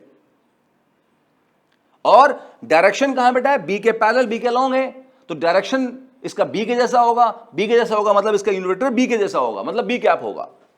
अगर आप ये बात समझ गए हो तो हम आगे बढ़े। ये बिल्कुल आसान सी बात बेटा है। तो पीएबी वेक्टर ए का कंपोनेंट है ए कॉस थीटा जो बी के अलोंग है, ऐसा समझ लो, भूल जाओ उसको अगर नहीं समझ में आ रहा तो। पीएबी वेक्टर ए का कंपोनेंट है जो बी के अलोंग है, मतलब बी कैप के अलोंग है। बी कैप डायरेक्शन बेटा है। बी वेक्टर क्यों नहीं लिखा? क्योंकि बी वेक्टर अब वेक्टर है बेटा, वो डायरेक्शन और मैग्नीट्यूड दोनों है। हमें यहां सिर्फ क्या लेना है? मैग्नीट्यूड कितनी ली जाएगी? ए कॉस थीटा। हमें ए का मैग्नीट्यूड वाला लेना है, वो वाला जो बी के साथ है, वो ए कॉस थीटा है, और डायरेक्शन बी का लेना है बेटा। तो डायरेक्शन मतलब बी वेक्टर नहीं लिखेंगे, बी कैप लिखेंगे हम। तो ये हुआ a cos theta into b cap. तो अगर नहीं आ रहा तो 2-3 बार सुने बात को, अब मेरी बात आपको समझ में आ जाएगी बेटा। फिर से एक बार बोल देता हूं, जब आपने पीएबी वेक्टर लिखा तो उसे लिखेंगे मैग्नीट्यूड इनटू डायरेक्शन। ये है कौन? ए का कंपोनेंट है जो बी के अलोंग है। ए का कंपोनेंट कौन है? ए कॉस थीटा जो बी के अलोंग है, वो ए कॉस से लिखा। डायरेक्शन इसका बी के जैसा है, बी के पैरेलल है, वो फर्स्ट पार्ट में बोल ही रहा है, तो हमने बी कैप लिख दिया। डायरेक्शन बी के जैसा, बी कैप लिख दिया बेटा। अब आगे सुनो, ए कॉस थीटा ऊपर नीचे ए बी से मल्टीप्लाई कर दिया। क्यों बताऊंगा मैं बेटा अभी आपको। तो ए कॉस थीटा में ऊपर नीचे बी से मल्टीप्लाई कर दिया। अच्छा, बी कैप को क्या लिखेंगे? Vector upon magnitude. अब मैग्नीट्यूड चाहे बी से लिखो या डंडे लगा दो उसमें बी वेक्टर, आप चाहे ऐसे लिख दो, वो आपकी मर्जी है कैसे लिखते हैं। वो ये भी ठीक है और ये भी ठीक है, जैसे मर्जी हो लिखें। तो बी कैप को बी वेक्टर अपॉन बी या B vector upon mod of B लिख सकते हैं आप, जैसे मर्जी हो। इतना समझ आया बेटा? अब देखो, ए बी कॉस थीटा बेटा क्या होता है? A dot B vector, A vector dot of B vector बेटा। ए डॉट बेटा बी क्या होता है? A B cos theta. ठीक, ये बेटा बी वेक्टर बच गया। अच्छा, बी इंटू बी बताओ बेटा क्या हो जाएगा? बी स्क्वायर हो जाएगा। नाउ ये फॉर्मूला आ गया। क्या बेटा? ये projection of A along B या component of A along b. जब भी पूछे कि ए का कंपोनेंट बी के अलोंग, आप इस फॉर्मूले को याद कर लो बेटा, बस एक वर्ड में आंसर। अब बहुत आसान लगेगा आपको। ये फॉर्मूला है projection of A along B या component of A along B बेटा। एक फॉर्मूला आ गया आपके पास। अब आइए पुट करते हैं बेटा। ए पीछे बेटा पेज पे था 2i plus 3j dot B था 4i प्लस 5j, ब्रैकेट लगाया होल में, इनटू बी वेक्टर बेटा ये। अच्छा, नीचे क्या? B square. बी क्या है? वेक्टर बी के मैग्नीट्यूड का स्क्वायर। तो वेक्टर बी की मैग्नीट्यूड कितनी होती है बेटा? अंडर रूट, मैग्नीट्यूड का तरीका याद है पिछले क्लास से, आज भी यूज किया, 4 स्क्वायर प्लस 5 स्क्वायर का स्क्वायर, क्योंकि यहां स्क्वायर है बेटा। जो b है वो कितना होता है? मैग्नीट्यूड है। मैग्नीट्यूड कितना होता है? अंडर रूट इनका कंपोनेंट्स का स्क्वायर 4 स्क्वायर प्लस 5 स्क्वायर, फिर उसका सम करते हैं, का स्क्वायर कर दिया हमने। चलो अब डॉट प्रोडक्ट लेते बेटा, यहां देखो बेटा डॉट प्रोडक्ट, बेटा ये बेटा डॉट प्रोडक्ट हमारे पास ये है। तो आप जानते हैं आई को आई से मल्टीप्लाई करते हैं, आई डॉट आई 1 होता है, 2 4 जा 8, जे को बेटा जे से करते हैं, 3 5 जा 15, ठीक हो गया बेटा। और ये वेक्टर बेटा यहां एज इट इज लिख दिया, क्योंकि यहां कोई डॉट प्रोडक्ट नहीं है, यहां बेटा सिर्फ वेक्टर लिखा है, यहां कोई प्रोडक्ट नहीं बेटा, सिंपल वेक्टर लिखा है। सो ये बेटा हमने लिख दिया। अच्छा ये कितना होगा, 4 स्क्वायर इज 16, 5 स्क्वायर 25, तो कितना हो जाएगा 16 प्लस 25 41। गलती हो रही है, आप उसे ठीक कर लेंगे बेटा, ठीक है, कैलकुलेशन मिस्टेक मुझसे हो सकती है, मैंने पहले भी कहा आपसे। अच्छा यहाँ पे बेटा स्क्वायर है तो फिर रूट हट जाएगा, तो 41 आ जाएगा। अच्छा 8 प्लस 15 बेटा कितना होगा 23 upon 41 into 4i plus 5j बेटा। तो मेन बेटा यहां हो सकता है आपको समझने में थोड़ी दिक्कत हो रही हो, वो जैसे मैं कह रहा हूं उसको ध्यान से सुनो, मैं क्या कहना चाह रहा हूं बेटा, है ना, वो मैं क्या बेटा कहना चाह रहा हूं, ध्यान से सुनो, तो फिर से रिवाइंड करके सुनो, आपको आसानी से समझ में आ जाएगा बेटा। और देखिए ना, कई बार चीजें समझ में नहीं आती क्योंकि आपने पहले वैसे सुनी नहीं होती बेटा। तो जब एक बार सुन ली, 2 बार सुन लो, नहीं समझ में आया रुक जाओ वहीं पे, फिर कुछ देर के बाद फिर दोबारा सुनना, वो समझ में आ जाएगा आपको बेटा जो है। फिर माइंड रिसेप्टिव हो जाता है, कई बार माइंड ब्लॉक करता नहीं, इन्फॉर्मेशन को अंदर नहीं लेना है बेटा ना, वो ब्लॉक कर देता है इन्फॉर्मेशन को, कि नहीं यार मैं कैसे मान लूं, मैं तो सुना ही नहीं आज तक। कई बार नहीं देखा आपने, कई बार कुछ लोग होते हैं हर बात में मैं तो देखा ही नहीं, तो कैसे मान लूं। तो आप उनसे कह सकते हो तुमने दुनिया में देखा ही क्या है, कितने % देखी दुनिया तुमने, तो बहुत कुछ नहीं देखा, तो बहुत कुछ पहली बार आएगा बेटा, है ना। तो फिर हमें अपने दिमाग को समझाना होता है, नहीं मानेगा तो कैसे काम चलेगा बेटा, है ना। जिसने जितना जल्दी चीजें मान ली, एक्सेप्ट कर ली, उतना ही वो समझदार हो गया, उतना ही बेटा वो आगे निकल गया, वो उतना ही कामयाब हो गया, सक्सेसफुल हो गया लाइफ में बेटा, उतना ही। अब आगे बढ़ते बेटा हम बात करते हैं बेटा सेकेंड पार्ट की। सेकेंड पार्ट क्या था, हमें ए का कंपोनेंट फाइंड करना था जो बी के परपेंडिकुलर था। एक बार पढ़ लेते हैं, find the component of A vector which is perpendicular to B vector and is in same plane as B vector. Same plane वाली बात बाद में बताता हूं, पहले ए का कंपोनेंट फाइंड करना है जो बी के परपेंडिकुलर बेटा हो।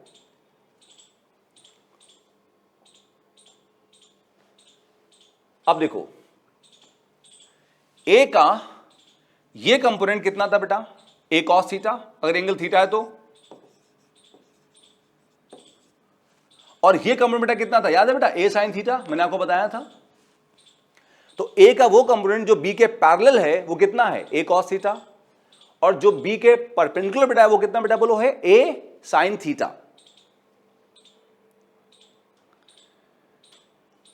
अब ए साइन थीटा जो है वो बी के परपेंडिकुलर बेटा है, ऐसे होगा, ए का ये कंपोनेंट ए कॉस थीटा और ये बेटा कितना हो बेटा हुआ, ए साइन थीटा। नाउ अब हमें कौन लेना होगा बेटा बोलो, ए साइन थीटा लेना होगा, क्योंकि बी के परपेंडिकुलर कौन है, ए साइन थीटा। लेकिन अगर आप ध्यान लगाएं तो हमने डॉट प्रोडक्ट यूज किया पिछले क्लास क्वेश्चन, इस मतलब पिछले पार्ट में, ए पार्ट में हमने डॉट प्रोडक्ट यूज किया, उसमें कॉस थीटा था। क्या हमने साइन वाला कुछ पढ़ा है, अभी कुछ पढ़ा ही नहीं। तो ए साइन थीटा को बेटा हम कैसे यूज करेंगे, तो उसके लिए एक छोटा सा मैं आपको कॉन्सेप्ट बेटा बताता हूं। देखिए मान लीजिए ये बी वेक्टर के परपेंडिकुलर एक नया वेक्टर है सी वेक्टर। मान लीजिए बी वेक्टर के परपेंडिकुलर एक नया वेक्टर बेटा है सी वेक्टर। क्या मेरी बात समझ आ रही है बेटा? मान लीजिए बी वेक्टर के परपेंडिकुलर एक नया वेक्टर क्या है, C vector. Let C vector is perpendicular to B vector. इतना बेटा मान लिया। अच्छा बी वेक्टर कितना था, वो पीछे लिखा था 4i cap plus 5j cap लिखा था। अब सी वेक्टर बी के परपेंडिकुलर है, बी वेक्टर के परपेंडिकुलर वेक्टर निकालना बेटा है। मैं आपको एक सिंपल सी टेक्निक बता रहा हूं, उसको रट लीजिएगा कि एक वेक्टर अगर दिया है तो उसके परपेंडिकुलर वेक्टर कैसे निकालते हैं बेटा। देखो i के साथ यहां 4 है, j के साथ यहां कौन है 5 है, इसको इंटरचेंज कर दो। तो i के साथ 5 ले आओ, j के साथ 4 ले आओ। अच्छा यहां +4 है क्योंकि कुछ नहीं तो +4 है, और यहां +5 है, प्लस है, तो दोनों में से किसी एक साइन को चेंज कर दो, प्लस है तो माइनस कर दो, माइनस है तो प्लस कर दो। तो इसको तो हमने यही रखा, लेकिन इस वाले को माइनस कर दिया, तो कितना आया 5i माइनस 4j। अब श्योर है कि जो वेक्टर c आया वो b के परपेंडिकुलर होगा, गारंटी के साथ। फिर से सुनो, अगर एक वेक्टर दूसरे के परपेंडिकुलर निकालना है तो जो कोफिशिएंट्स हैं बेटा यहां इनको इंटरचेंज कर दो और किसी एक साइन को चेंज कर दो। अगर आपको प्रूफ करना है कि परपेंडिकुलर है तो बेटा हम पहले प्रूफ कर चुके हैं अभी कुछ देर पहले कि अगर दो वेक्टर परपेंडिकुलर हैं तो उनका डॉट प्रोडक्ट 0 होगा। अगर b डॉट c 0 हुआ तो हमारी बात सच है, और b डॉट c 0 नहीं हुआ तो हमारी बात गलत है। तो हमने पढ़ा था ऑर्थोगोनल वेक्टर, परपेंडिकुलर वेक्टर वो होते हैं जिनका डॉट प्रोडक्ट 0 होता है, पढ़ा था बेटा हमने। यस, अब देखो कैसे होगा ये, अब देखो होगा कि नहीं होगा। पहले आप जानते हैं जब डॉट प्रोडक्ट लोगे b का c से तो i का i से मल्टीप्लाई होगा, 4 5 जा कितना होगा 20, और j का j से मल्टीप्लाई होगा, 5 4 जा 20। ये प्लस में आएगा, ये माइनस में आएगा, नेट वैल्यू कितनी आएगी 0, हेंस प्रूव्ड। समझ गए बेटा कि अगर एक वेक्टर का दूसरे के परपेंडिकुलर निकालना है तो कोएफिशिएंट्स को इंटरचेंज कर दो और किसी एक साइन को चेंज कर दो तो आ गया बेटा। अब देखो सी वेक्टर आ गया, सी वेक्टर बी के परपेंडिकुलर बेटा है। अब हमने कहा मान लो ये पीएसी है, तो आप समझ गए होगे पी फॉर प्रोजेक्शन, किसका, ए का, किसके अलोंग, सी के अलोंग। तो पीएसी क्या है, projection of A along C. Projection मतलब कंपोनेंट, तो component of A along C. PAC क्या है, ये हमने माना, खुद से माना पीएसी, लेट अज्यूम हमने कहा पीएसी कंपोनेंट है पी का, ए का अलोंग सी। अब उसका फॉर्मूला बेटा कैसे आएगा, देखो हमने फॉर्मूला देखा, ये क्या था, projection of A along B, मतलब component of A along B था, वो कितना था A dot B into B vector upon B square. तो इसे मजाक में थोड़ा ऐसा रख सकते हैं कि ए आएगा एक बार, बी आएगा बार बार। कंपोनेंट किसका, ए का, किसके लॉन्ग, बी के लॉन्ग, तो ए आएगा एक बार, बी आएगा बार बार, बार बार, बी बार बार, ठीक। तो ए एक बार, बी बार बार आया, इसको ऐसे याद कर लेंगे, A dot B into B vector upon B square. तो उसी तरीके से जब पीएसी निकालना है तो यहां पर ए तो एक बार आएगा, बाकी जो है बार बार आएगा। तो ए dot C into C vector upon C square, मतलब सी को बी को सी से रिप्लेस कर दो बस। तो वही सेम बेटा फॉर्मूला आ गया। अब ए की वैल्यू पुट करो, 2i प्लस 3j थी, डॉट प्रोडक्ट सी बेटा कितना है 5i minus 4j, 5i minus 4j into C vector लिखा अपॉन सी का मैग्नीट्यूड का स्क्वायर। तो सी का मैग्नीट्यूड कितना होगा 5 square plus 4 square, minus sign नहीं लिया, स्क्वायर होके प्लस हो जाएगा बेटा, का स्क्वायर, रूट पे स्क्वायर बेटा। आ जाओ सॉल्व करते हैं, 2 5 जा 10, आई वाला आई से मल्टीप्लाई करोगे डॉट प्रोडक्ट में, आई डॉट आई 1 होता है, आई डॉट जे 0 होता है, जे वाला जे से करोगे 3 4 जा 12, माइनस साइन के साथ में 3 इंटू माइनस 4 इज माइनस 12। फिर आपका ये हमारा सी वेक्टर लिख दिया हमने। अच्छा ये फिर वही 25 प्लस 16 41 हो जाएगा, का स्क्वायर, रूट हट जाएगा 41। तो 10 माइनस 12 माइनस 2 41, इतना आ गया हमारे पास में आंसर। अब मन में सवाल आ रहा होगा सर पूछा क्या था, निकाला क्या, देखो वही निकाला जो बेटा पूछा था। पीएसी क्या है, ए का कंपोनेंट है जो सी के पैरेलल है। पीएसी ए का कंपोनेंट है जो सी के पैरेलल है, अरे बी के परपेंडिकुलर भी तो है, तो हम कह सकते हैं पीएसी ए का वो कंपोनेंट है जो सी के पैरेलल है, ये सी है, ये ए पीएसी है, या पीएसी ए का कंपोनेंट है जो बी के, ये बी है, बी के परपेंडिकुलर है, यही तो निकालना था, आ गया। और उसमें एक बात और भी थी, in the same plane as B. Now B जो वेक्टर बेटा है वो क्या है, आई और जे। आई कौन सा एक्सिस है, एक्स एक्सिस है, जे बेटा कौन सा एक्सिस है, वाई एक्सिस है। तो जो कंपोनेंट आया उसमें भी आई और जे है, मतलब एक्स और वाई प्लेन में ही है बेटा। तो कहना यह चाह रहा था कि अगर ये आई और जे में है तो आई और जे में ही आंसर निकालो, मतलब के में मत निकालो। अगर ये आई है और ये जे है तो के बेटा बाहर होगा, के में आंसर मत निकालो, आई और जे में ही आंसर निकालो, ये कहने का मतलब था सेम प्लेन का। तो इसी के साथ बेटा हमने डॉट प्रोडक्ट को फिनिश बेटा कर लिया। अब हम आगे चलेंगे और हम बात करेंगे क्रॉस प्रोडक्ट की बेटा। डॉट खत्म कर लिया, अब क्रॉस पे चलेंगे बेटा, ठीक है। तो डॉट में काफ़ी क्वेश्चंस रहते हैं, क्रॉस में रहते हैं लेकिन एज कंपेयर कम रहते हैं। तो क्रॉस देखिए बेटा, आप जरा क्रॉस को पढ़ें, जब तक मैं पानी पीता हूं आप जरा क्रॉस को पढ़ें। तो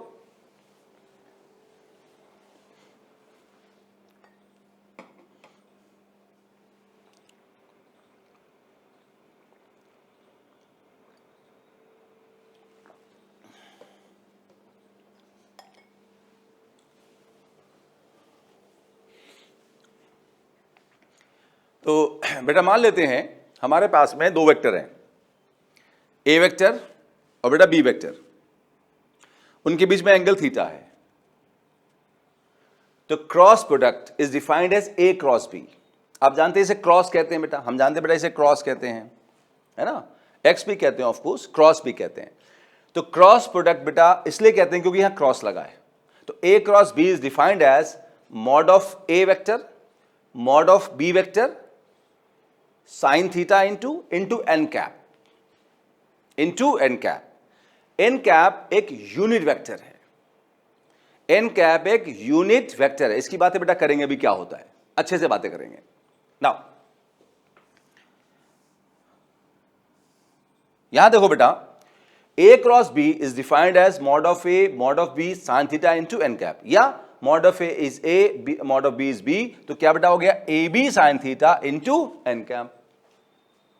now A cross B vector, A cross B vector, A cross B, A vector cross B vector is AB sin theta. AB sin theta क्या है बेटा, स्केलर है, मैग्नीट्यूड है, और n कैप बेटा क्या है, वेक्टर है, डायरेक्शन है। तो ओवरऑल क्या हुआ, मैग्नीट्यूड इंटू डायरेक्शन बेटा क्या होता है, वेक्टर होता है। So A cross B is vector, इसलिए इसे हम वेक्टर प्रोडक्ट भी कहते हैं। It is also known as vector product because its value is a vector, its value is a vector बेटा। तो ए क्रॉस बी एक वेक्टर है, ए क्रॉस बी बेटा एक वेक्टर है क्योंकि इसकी जो वैल्यू आ रही है वो वेक्टर बेटा वैल्यू है। इतना समझ आपको आई बात कि ए क्रॉस बी वेक्टर क्यों है, क्योंकि उसमें वेक्टर लगा हुआ बेटा, यहां पे एन कैप लगा हुआ है। अब हम समझ के बेटा कि हमारा ए क्रॉस बी वेक्टर है, अब वेक्टर तो डायरेक्शन भी होगा। तो डायरेक्शन बेटा कैसे निकालेंगे वो देखो बेटा, यहां पे मान लेते हैं लेट हमारा एक सी वेक्टर बेटा है, और सी वेक्टर बेटा है ए क्रॉस बी वेक्टर, ठीक है, आसानी के लिए मान रहा है। मान लो बेटा सी वेक्टर हमारा कितना है, a vector cross B vector है, और ऑफ कोर्स वो कितना हमारे पास है, ये A B sine theta into N cap into N cap. Now अब ए क्रॉस बी एक वेक्टर हमें बदल गया, और उसको बेटा हमने क्या मान लिया, सी, और उसको कितना मान लिया, A B sine theta into N cap. तो हम लोग यहां क्या कहेंगे, जो डायरेक्शन सी वेक्टर का होगा वही ए क्रॉस बी वेक्टर का होगा, वही एन कैप वेक्टर का होगा, क्योंकि सारे आपस में बराबर हैं, एक दूसरे के बराबर माने गए। ध्यान सुनिए बेटा, जो डायरेक्शन एन कैप का होगा, एन कैप वेक्टर का होगा, बिल्कुल यहां शांति रखना है, बहुत सुकून से सुनना है, रिलैक्स होके बेटा, बिल्कुल बहुत आसान है। जो डायरेक्शन एन कैप का है वही डायरेक्शन ए क्रॉस बी का है, A cross B as a whole, A का नहीं बोल रहा हूं, बी का नहीं बोल रहा हूं, ए क्रॉस बी का बोल रहा हूं, वही सी वेक्टर का है। जो डायरेक्शन एन कैप का है वही ए क्रॉस बी का है और वही सी वेक्टर का बेटा है, और उसे निकालते हैं राइट हैंड थंब रूल या मैक्सवेल कॉर्क रूल, जो मैंने नेक्स्ट पेज पे लिखा है। पहले रूल बताता हूं, उसके बाद बेटा रूल हम पढ़ते हैं, हमने क्या लिखा हुआ फिर नोट कर लेंगे। देखिए यहां पर ए वेक्टर का डायरेक्शन राइट है, बी वेक्टर का डायरेक्शन थोड़ा इंक्लाइंड है। तो राइट हैंड थंब रूल कहता है कि अगर हमें ए क्रॉस बी का डायरेक्शन निकालना है तो हम ए पे राइट हैंड की फिंगर्स रखेंगे। कहां बेटा फिंगर रखेंगे, ए पे, और उसे बी वेक्टर की तरफ घुमाएंगे, ऐसे ऐसे बेटा घुमाएंगे बी वेक्टर की तरफ। ए पे फिंगर रखेंगे, बी में सर ऐसे घुमाएंगे, थंब कहां आया, बाहर। जो थंब का डायरेक्शन होगा वही डायरेक्शन एन कैप का होगा, वही डायरेक्शन ए क्रॉस बी का होगा, और वही डायरेक्शन सी वेक्टर का होगा। कि मेरी बात सर समझ पा रहे हैं? फिर से सुनिए, राइट हैंड थंब रूल कहते हैं, इसे मैक्सवेल रूल भी कहते हैं बेटा है। ये रूल कहता है, क्या कहता है सुनो ध्यान से, ए क्रॉस बी वेक्टर का डायरेक्शन कैसे निकालेंगे। पहली बात, जो डायरेक्शन एन कैप का होगा वही ए क्रॉस बी वेक्टर का होगा, एज अ होल ये वेक्टर है, और वही बेटा सी वेक्टर का होगा। बेटा इतनी बार इसलिए रिपीट कर रहा हूं क्योंकि ये बात आप पहली बार सुन रहे हो, ये हजम होना थोड़ा मुश्किल है, इसलिए देखो सिंपल सी बात है, बार बार बार बार बार बार दिमाग में उतारते रहिए, वो चीज अपने आप आसान हो जाएगी। तो जो डायरेक्शन किसका होगा, एन कैप का, वही ए क्रॉस बी वेक्टर का होगा, वही सी वेक्टर का होगा, वो निकालते हो राइट हैंड थंब रूल से। ए का डायरेक्शन कहां है, राइट, बी का डायरेक्शन ऐसे है, तो ए के डायरेक्शन पे फिंगर रखो राइट हैंड की, उसे बी में घुमाओ, तो थंब बेटा कहां आया बोलो, बाहर आया, ये बाहर ऐसे आ गया बेटा, ऐसे आ गया। ये डायरेक्शन बेटा किसका है बोलो, एन कैप का, यही ए क्रॉस बी का डायरेक्शन है, और यही बेटा किसका बोलो बेटा, सी का। क्या मेरी बात समझ पाया बेटा? यस। अब सुनिए बात को, एक बात बता दूं फिर आगे चलते हैं। आप देखें, ये बेटा आपका कौन सा डायरेक्शन बेटा, एन कैप है, या ए क्रॉस बी मान लो, और यही सी वेक्टर मान लो, कुछ भी मान लो, चाहे सी वेक्टर बोलो, चाहे ए क्रॉस बी बोलो, चाहे एन कैप बोलो, डायरेक्शन तीनों एक ही सेम है। नाउ ये जो वेक्टर बेटा है ए क्रॉस बी, इसका बेटा ए से कितना एंगल, देखो ना ध्यान से देखो, कितना एंगल बताओ है, 90 परपेंडिकुलर है, और उसका बेटा बी से बेटा भी कितना एंगल बताओ बेटा है, 90 एंगल है। मतलब मैं यहां लिखता हूं बेटा इस बात को, ए क्रॉस बी जो बेटा वेक्टर हमारे पास है वो परपेंडिकुलर है ए वेक्टर के बेटा, और यहीं से देख लो बेटा ए क्रॉस बी जो बेटा हमारे पास है वो बेटा परपेंडिकुलर बेटा है बेटा किसके बेटा बोलो, बी वेक्टर के। ठीक है, ए क्रॉस बी जो वेक्टर आया बेटा वो ऐसे आया, ए पे फिंगर रखी बी पे घुमाई तो ये ए क्रॉस बी वेक्टर आया, या यही एन कैप है, तो यही आप ये बात ही बोल सकते हो कि N cap is perpendicular to A vector और N cap is perpendicular to बेटा बी वेक्टर, एक ही बात है।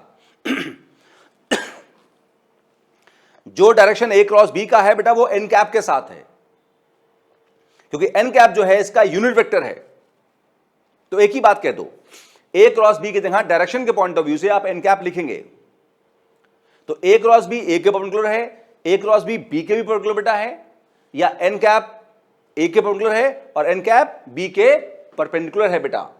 तो लास्ट फिर से लास्ट में कहना अच्छी बात नहीं होती भाई, है ना। तो यहां पे ए पे फिंगर रखी, बी पे घुमाई, डायरेक्शन किसका आया, ए क्रॉस बी का, ए क्रॉस बी ए के परपेंडिकुलर है, ए क्रॉस बी बी के परपेंडिकुलर है, या ए पे फिंगर रखी, बी पे घुमाई, डायरेक्शन एन कैप का आया, जो कि एन कैप ए के भी परपेंडिकुलर है और बी के भी परपेंडिकुलर है बेटा।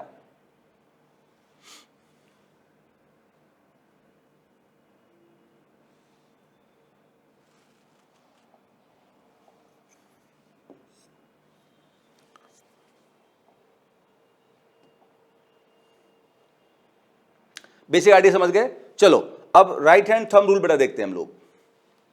Maxwell right hand thumb rule देखते हैं बेटा है, या उसे कॉर्क स्क्रू रूल भी कहते हैं, पढ़ते हैं बेटा एक बार है। It states that if we place our right hand fingers in the direction of A vector and curl CURL curl घुमाना them towards B vector, then the extended thumb will point in the direction of A vector cross B vector। वही जो बेटा मैंने कहा था कि finger कहां रखेंगे, A पे, कहां घुमाएंगे B में, तो थंब क्या देगा बेटा बोलो, A vector cross B vector. तो हमने बेटा राइट हैंड थंब रूल बेटा सीख लिया बेटा, ठीक है, हमने बेटा राइट हैंड थंब रूल बेटा सीख लिया। यहां पे क्या कहता है बेटा, हमने समझ लिया इस बात को। अब क्या करेंगे, अब हम लोग क्रॉस प्रोडक्ट की बेटा कुछ प्रॉपर्टीज की बात करेंगे, फिर कुछ क्वेश्चंस और फिर क्लास खत्म बेटा, ठीक है।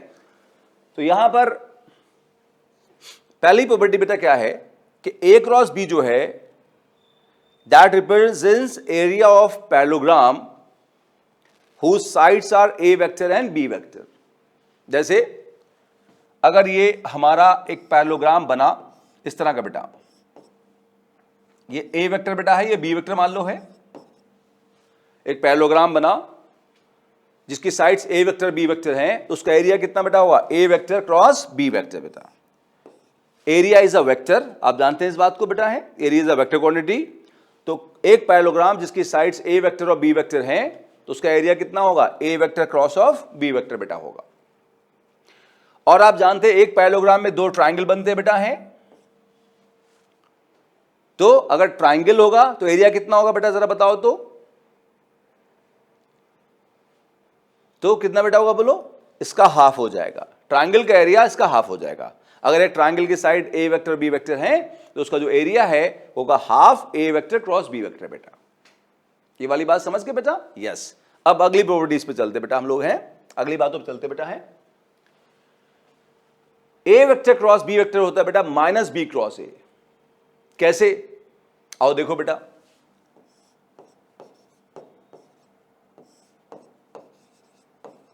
देखिए अगर हमें बेटा ए क्रॉस बी निकालना है तो ए पहले है तो ए पे फिंगर रखेंगे, बी बाद में तो बी में घुमाएंगे। ए क्रॉस बी बेटा कहां की तरफ आया, बाहर की तरफ आया, ए क्रॉस बी बेटा बाहर की तरफ आया, ठीक। अब हमें बी क्रॉस ए निकालना है तो बेटा फिंगर हम बी पे रखेंगे और ए की तरफ घुमाएंगे। थंब कहां है बेटा बोलो, इनसाइड आया, तो बी क्रॉस ए इनसाइड आया, ए क्रॉस बी आउटसाइड आया, दोनों अपोजिट हैं इसलिए एक दूसरे का माइनस है, निगेटिव वेक्टर फर्स्ट क्लास में बेटा पढ़ाया था। तो ए क्रॉस बी कितना होगा, माइनस बी क्रॉस ए। अभी डॉट प्रोडक्ट में क्या देखा था, ए डॉट बी कितना था, B dot A plus plus, लेकिन यहां A cross B minus B cross A, क्योंकि बेटा वेक्टर रहेंगे, पहली प्रॉपर्टी। दूसरी बेटा वही डिस्ट्रीब्यूटिव वाले, ए क्रॉस बी प्लस सी कितना होगा, ए क्रॉस बी प्लस ए क्रॉस सी, वो बाकी आप एक बार बुक से बेटा देख लेंगे, ठीक। और एक सबसे इंपॉर्टेंट प्रॉपर्टी जिसको हम बहुत ज्यादा बेटा यूज करते बेटा है, जो फिजिक्स में बहुत काम आती है, वो उस पर कंसंट्रेट करना बेटा हमको। आ जाओ देखो बेटा, आई जे का देखते हैं बेटा, यहां पे देखो ये आई कैप, ये जे कैप, ये बाहर बेटा की तरफ के कैप। आई जे के सब समझते हैं, एक्स एक्सिस पे आई कैप, वाई एक्सिस पे जे कैप, जेड पे बेटा के कैप। ए क्रॉस बी बेटा हमारे पास कितना है,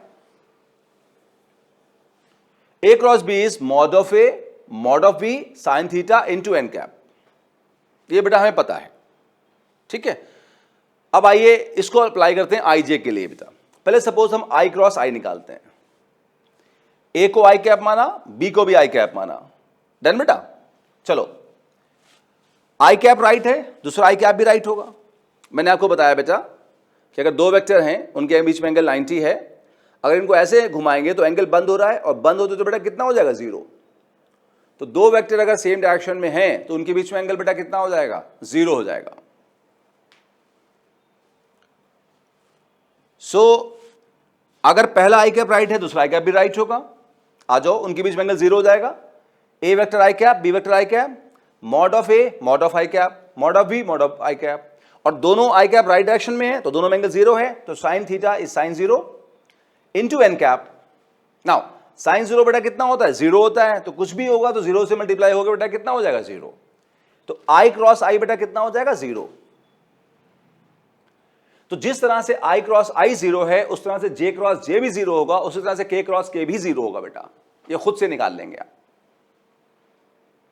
ठीक है।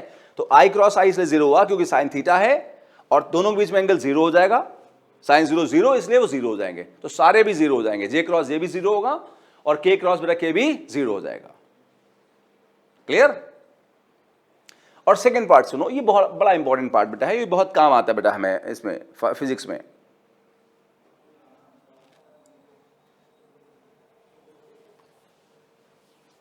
देखिए यहां पर हम आई क्रॉस जे निकालने वाले हैं, ए को आई माना, बी को जे माना। आई और जे में बेटा कितना एंगल बताओ, 90। आ जाओ लिखते हैं, ए को आई माना, बी को आई जे माना, तो mod of A mod of I mod of B mod of J. I J में कितना एंगल, 90, साइन 90। अच्छा साइन 90 कितना होगा, 1, इसकी बात बाद में करेंगे। तो 1 मॉड ऑफ आई 1 होगा, मॉड ऑफ जे 1 होगा, क्योंकि यूनिट वेक्टर की मैग्नीट्यूड 1 होती है, ये साइन 90 1 होगा, तो ये बेटा पूरी वैल्यू बताओ कितनी हो जाएगी, 1 हो जाएगी।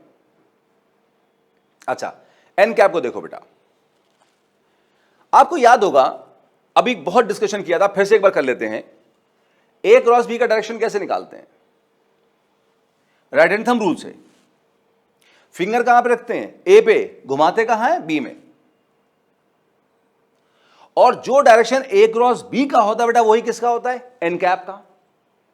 अब यहां देखो बेटा, ए क्रॉस बी, ए की जगह कौन है आई, बी की जगह बेटा कौन है जे, तो फिंगर कहां रखेंगे ए पे मतलब आई पे, कहां घुमाएंगे बी पे मतलब जे पे। आ जाओ हाथ ऊपर लाओ जरा, फिंगर कहां बेटा रखोगे बोलो आई पे, कहां घुमाओगे बेटा बोलो जे में, थंब कहां है बताओ बाहर आया। ये डायरेक्शन बेटा आई क्रॉस जे का होगा, मतलब ए क्रॉस बी का मतलब आई क्रॉस जे का होगा, बाहर की तरफ। बाहर बेटा कौन है बोलो के, ये के बाहर है, उसको ऐसे दिखाना पड़ेगा, ऐसे तो दिखा नहीं सकते, आप जानते हैं। तो आई क्रॉस जे निकालो तो बेटा बोलो कहां की तरफ आया, बाहर की तरफ आया बेटा, वो के की तरफ आया। तो ए क्रॉस बी मतलब आई क्रॉस जे का डायरेक्शन जो होगा वो बाहर की तरफ आया। जो डायरेक्शन ए क्रॉस बी का होगा वही एन कैप का होगा, मतलब जो आई क्रॉस जे का होगा वही एन कैप का होगा। और एन कैप का डायरेक्शन यहां किसके साथ आ रहा बताओ बेटा, बाहर, बाहर मतलब के कैप, इसलिए एन कैप को हमने के कैप लिखा। तो आई क्रॉस जे बेटा कितना हो गया बोलो, के कैप हो गया। क्या समझ में आया बेटा, तो आई क्रॉस जे बेटा कितना हुआ, के क्रॉस के कैप हो गया। उसी तरीके से जे क्रॉस के कितना हो जाएगा, आई कैप। कैसे, फिंगर कहां रखोगे जे पे, कहां घुमाओगे के में। देखो बेटा यहां पे देखो, जे पे फिंगर रखोगे और के बाहर है, के में घुमाओगे बेटा। थंब देखो बेटा बोलो कहां पे आया, आई पे, इसलिए आई कैप यहां लिखा गया। अच्छा, अब के क्रॉस आई निकालना है, ठीक है। तो फिंगर बेटा कहां रखोगे, के पे, कहां घुमाओगे आई पे, थंब जे पे आना चाहिए। और देखो बेटा, देखिए ऐसे थोड़ा करेंगे, यहां ऐसे बता रहा हूं बेटा, देखो यहां के बाहर है तो बाहर फिंगर रखी, आई इधर है इधर घुमाया, थंब कहां गया ऊपर, किस पे, जे पे, इसीलिए के क्रॉस आई बेटा कितना हुआ, जे कैप। इसका एक और बेटा आसान तरीका भी है, जैसे एक सर्कल बेटा बना लेते हैं एंटी क्लॉकवाइज सेंस में, आई जे के लिख लेते हैं, आई क्रॉस जे के, जे क्रॉस आई, सॉरी जे क्रॉस के आई, के क्रॉस आई जे। तो अगर एंटी क्लॉकवाइज चलें ये वैल्यू पॉजिटिव आती हैं, क्लॉकवाइज चलें तो नेगेटिव आती। क्यों, क्योंकि मैंने बता चुका हूं यहां पे ए क्रॉस भी बाहर है तो बी क्रॉस से अंदर हो जाएगा। तो उस तरह से आई क्रॉस के कितना हो जाएगा, माइनस जे, के क्रॉस जे माइनस आई, जे क्रॉस आई माइनस के। बेटा क्या समझ में आया बेटा, यस। नाउ अगर क्रॉस प्रोडक्ट को मजाक में थोड़ा रटना चाहें तो ऐसे रट सकते हैं, देखिए हम कह सकते हैं आई जे के का क्रॉस प्रोडक्ट अपने साथ जीरो होता है। आई जे के का क्रॉस प्रोडक्ट अपने साथ कितना होता है, जीरो होता है।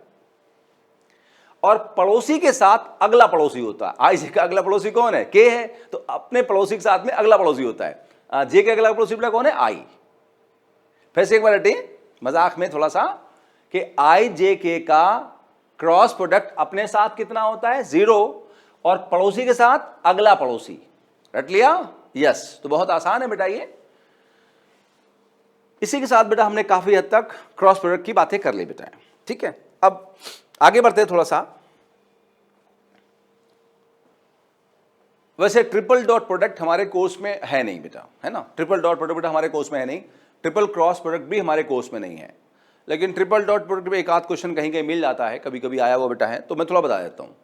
बाकी मैथ्स का पार्ट है 12th क्लास में, जब वेक्टर्स बेटा पढ़ेंगे बच्चे, आप लोग जो बेटा वेक्टर पढ़ोगे जो मैथ्स वाले बच्चे हैं, और जो मैथ्स लेंगे, और उसमें 3D ज्योमेट्री भी बेटा हाई लेवल पे पढ़ेंगे, तो वहाँ चीज़ें और ज़्यादा आएंगी बेटा। वैसे फिलहाल जितना भी फिजिक्स में ज़रूरत है, जितना आता है बेटा है, वो मैंने आपको सारा पढ़ा दिया। 99% क्वेश्चन फिजिक्स में किसी बेटा एग्जाम में आए हुए आपसे सॉल्व हो जाएंगे, कोशिश करेंगे सारे बेटा सॉल्व हो जाएंगे। ना ट्रिपल डॉट प्रोडक्ट में बेटा कुछ ज़्यादा बताना नहीं है, हल्का फुल्का बताना है। ट्रिपल डॉट प्रोडक्ट कैसे डिफाइन करते हैं,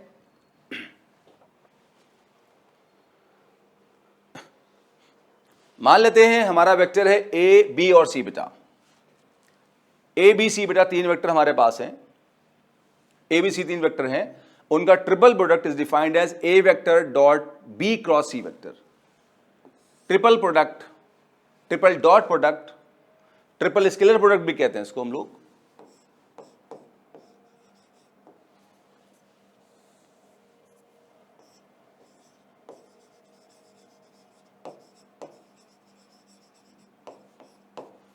इसे बेटा ट्रिपल स्केलर प्रोडक्ट भी कहते हैं। तो ट्रिपल स्केलर प्रोडक्ट जो होता है बेटा it is defined as A dot B cross C, A dot B cross C. बस इसमें कुछ खास है ही नहीं बताने लायक, तो मैं इतना ही बताऊंगा आपको बस, ठीक है। अब देखो ए बताना यहां पे जरूरी है कि पहले बी का क्रॉस लेंगे सी से, तब ए से डॉट लेंगे, ये बताना जरूरी बेटा है, इसलिए ब्रैकेट यहां लगा दिया जानबूझ के मैंने। अगर ब्रैकेट नहीं भी है तो भी पहले बी का क्रॉस लेंगे सी से, तब ए से डॉट लेंगे, तो क्रॉस डॉट इसमें दोनों आ गए। अच्छा, इसे स्केलर प्रोडक्ट बेटा क्यों कर रहे हैं? क्यों? क्योंकि दो वेक्टर का जो क्रॉस है वो तो वेक्टर आता है, तो ये तो एक वेक्टर आएगा, लेकिन जब डॉट प्रोडक्ट लेंगे तो आपको पीछे पढ़ाया तो बेटा बोलो क्या आएगा? स्केलर आ जाएगा। तो इसका जो फाइनल आंसर होगा वो एक स्केलर होगा, इसलिए स्केलर प्रोडक्ट भी कहते हैं। पहले वेक्टर लेंगे तो वेक्टर वैल्यू आएगी, फिर डॉट लेंगे तो फिर वो आपका स्केलर आ जाएगा बेटा, अल्टीमेट एक स्केलर होगा। क्लियर होगी बात बेटा? डन। आगे सुनो, कुछ प्रॉपर्टीज की बात करें। जो value A dot B cross C की होती है वही value A cross B dot C की होती है, और वही value C cross A dot B की होती है। आप चाहे ये निकालें, अगर तीन वेक्टर एबीसी दिए हैं, आप चाहे ये निकालें, चाहे ये निकालें, चाहे ये निकालें, तीनों बराबर होते हैं। हां, एक बात ध्यान रखना है, क्रॉस प्रोडक्ट का साइक्लिक ऑर्डर मेंटेन होना चाहिए। जैसे यहां कौन है? ए क्रॉस बी, तो बी क्रॉस सी, तो सी क्रॉस ए। ए क्रॉस सी नहीं लिख सकते, ध्यान रखना, उल्टा हो जाएगा, माइनस हो जाएगा, फिर ध्यान रखना इस बात को। तो ए क्रॉस बी के बाद बी क्रॉस सी और सी क्रॉस ए। डॉट प्रोडक्ट चाहे पहले लगाओ या बाद में लगाओ, कोई फर्क नहीं पड़ता, क्रॉस प्रोडक्ट का साइक्लिक ऑर्डर मेंटेन होना चाहिए बेटा, तीन वेक्टर अगर हमारे पास है तो। क्या मेरी बात समझ आई बेटा? ये पहला पॉइंट हो गया।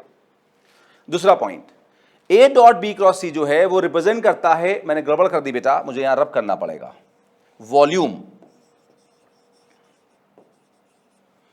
रिप्रेजेंट करता है volume of cuboid with sides A B C. Cuboid समझते बेटा, क्यूब समझते हैं यहां पे। तो अगर क्यूबॉइड है हमारे पास, उसकी साइड्स बेटा ए बी सी हैं, क्यूबॉइड की बेटा साइड्स ए बी सी हैं, तो उसका वॉल्यूम होता है ए डॉट बी क्रॉस सी, तो ये वॉल्यूम रिप्रेजेंट करता है। अगर आपको ए बी सी दे दिया, वॉल्यूम निकालना है, तो आप ए डॉट बी क्रॉस सी निकालेंगे। कैसे निकालेंगे? पहले बी क्रॉस सी करेंगे, क्रॉस प्रोडक्ट निकालेंगे, फिर डॉट प्रोडक्ट लेंगे। इतना समझ आया बेटा बात? क्रॉस प्रोडक्ट कैसे निकालते हैं बताऊंगा अभी आपको। अच्छा, तीसरी बात, अगर A dot B cross C बेटा 0 है तो उसका मतलब होता है A B C are coplanar है। कोप्लानर समझते बेटा? वेक्टर सेम प्लेन में है, वेक्टर सेम प्लेन में है। तो तीन वेक्टर अगर सेम प्लेन में हो, तीन वेक्टर बेटा अगर सेम प्लेन में हो, ए बी सी कोप्लानर हो, तो ए डॉट बी क्रॉस सी हमेशा 0 होगा बेटा। ये तीन प्रॉपर्टी बेटा आप इसकी याद रखिए, क्वेश्चन इसी के 99% अंदर ही होते हैं बेटा, इन तीन प्रॉपर्टी के बाहर क्वेश्चन नहीं देखा मैंने। जो हमारे कोर्स में क्वेश्चन आते बेटा हैं वो इन तीन प्रॉपर्टी के बेटा अंदर ही आते हैं फिजिक्स में कहीं ना कहीं। तीनों प्रॉपर्टी याद रखिएगा। थर्ड प्रॉपर्टी बता दिया, अगर ए डॉट बी क्रॉस सी 0 है तो उसका मतलब ए बी सी बेटा जो है वो कोप्लानर है। ये कोप्लानर की बेटा कंडीशन हो गई बेटा। अब एक दो क्वेश्चन करते हैं और कहानी को खत्म करते बेटा है। देखिए पहला क्वेश्चन ये है बेटा, पढ़ लेते हैं। Find the angle theta between A vector and B vector if the area of triangle formed by them is 1/4 AB। कह रहा है ट्राइंगल है जिसकी साइड्स ए बी हैं, ए वेक्टर बी वेक्टर हैं, उसका एरिया 1/4 AB है, तो बताओ उन साइड्स के बीच में एंगल कितना होगा। आसान है बहुत। कैसे? हमें पता है एरिया ऑफ पैरेललोग्राम बेटा कितना होता है, ए क्रॉस बी। तो एरिया ऑफ ट्राइंगल कितना होता है बेटा, half of A cross B. ठीक है बेटा। अब देखो यहां एरिया बेटा हमें कितना दे रखा है, 1/4 AB। स्केलर दे रखा है, वेक्टर दे रखा है, स्केलर दे रखा है। तो ये जो एरिया ऑफ ट्राइंगल है ये भी स्केलर लेंगे। स्केलर बेटा कैसे लेंगे, मॉड लेके। तो हमने कहा एरिया हो गया half of mod A cross B. Mod क्यों? क्योंकि एरिया हमें स्केलर में दे रखा था। तो ये एरिया बेटा जो हमें दे रखा है वो गिवन एरिया के बराबर होगा, 1/4 AB। बहुत आसान सा क्वेश्चन है। तो फॉर्मूले वाला जो बेटा है वो इसके बराबर होगा। फॉर्मूले वाला हमने उसमें मॉड लगा दिया, स्केलर फॉर्म में लिखा हमने, क्योंकि हमें मैग्नीट्यूड दे रखा है, वैल्यू दे रखी बेटा, स्केलर दे रखा है। डन। अच्छा, ये 2 बेटा कैंसिल करेगा इससे, तो यहां 2 बचेगा, तो AB/2 आ जाएगा। अच्छा, ए क्रॉस बी बेटा कितना होता है, AB sin theta, AB sin theta into N cap. Into N cap, A B sine theta into N cap. बेटा ध्यान देना, A B sine theta into N cap. हमने mod of A mod of B लिखा, जरूरत नहीं, A B लिख ले, काम चल जाएगा। A B sine theta into N cap. Now A B cancel करेगा, कैंसिल हो गया बेटा। अच्छा, एन कैप साइन थीटा सोचो बाहर आएगा तो बचेगा मॉड ऑफ एन कैप। लिख के बताऊं क्या, ये ऐसे आ जाएगा बेटा, यहां बता देता हूं, ऐसे आ जाएगा जब हम लोग इसको बाहर निकालेंगे तो एन कैप क्या है, यूनिट वेक्टर है, और यूनिट वेक्टर की मैग्नीट्यूड बेटा कितनी होती है, 1 होती है, तो ये तो 1 हो जाएगा बेटा। ठीक, अच्छा ए बी कैंसिल हो चुका है तो यहां क्या बचेगा, साइन थीटा बाहर निकल के, साइन थीटा कितना बचेगा यहां पे, हाफ। साइन थीटा हाफ कब होगा, जब थीटा 30 होगा, तो आंसर आ गया थीटा इक्वल टू 30 डिग्री बेटा।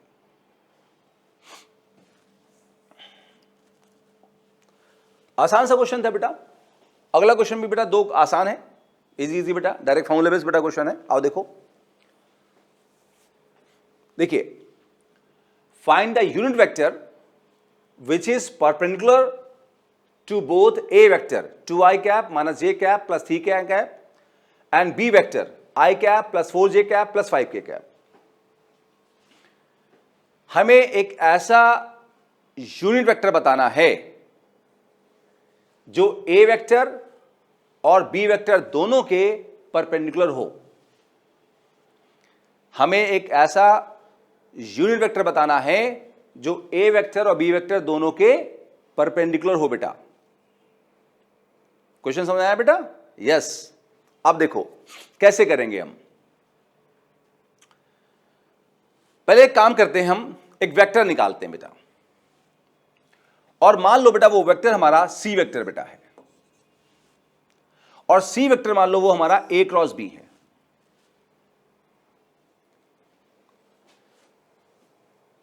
अगर हम एक सी वेक्टर निकालें, हमें यूनिट निकालना था, उसकी बात बाद में बेटा करेंगे। पहले हमने कहा मान लो सी वेक्टर निकालते हैं एक, और वो ए क्रॉस बी है।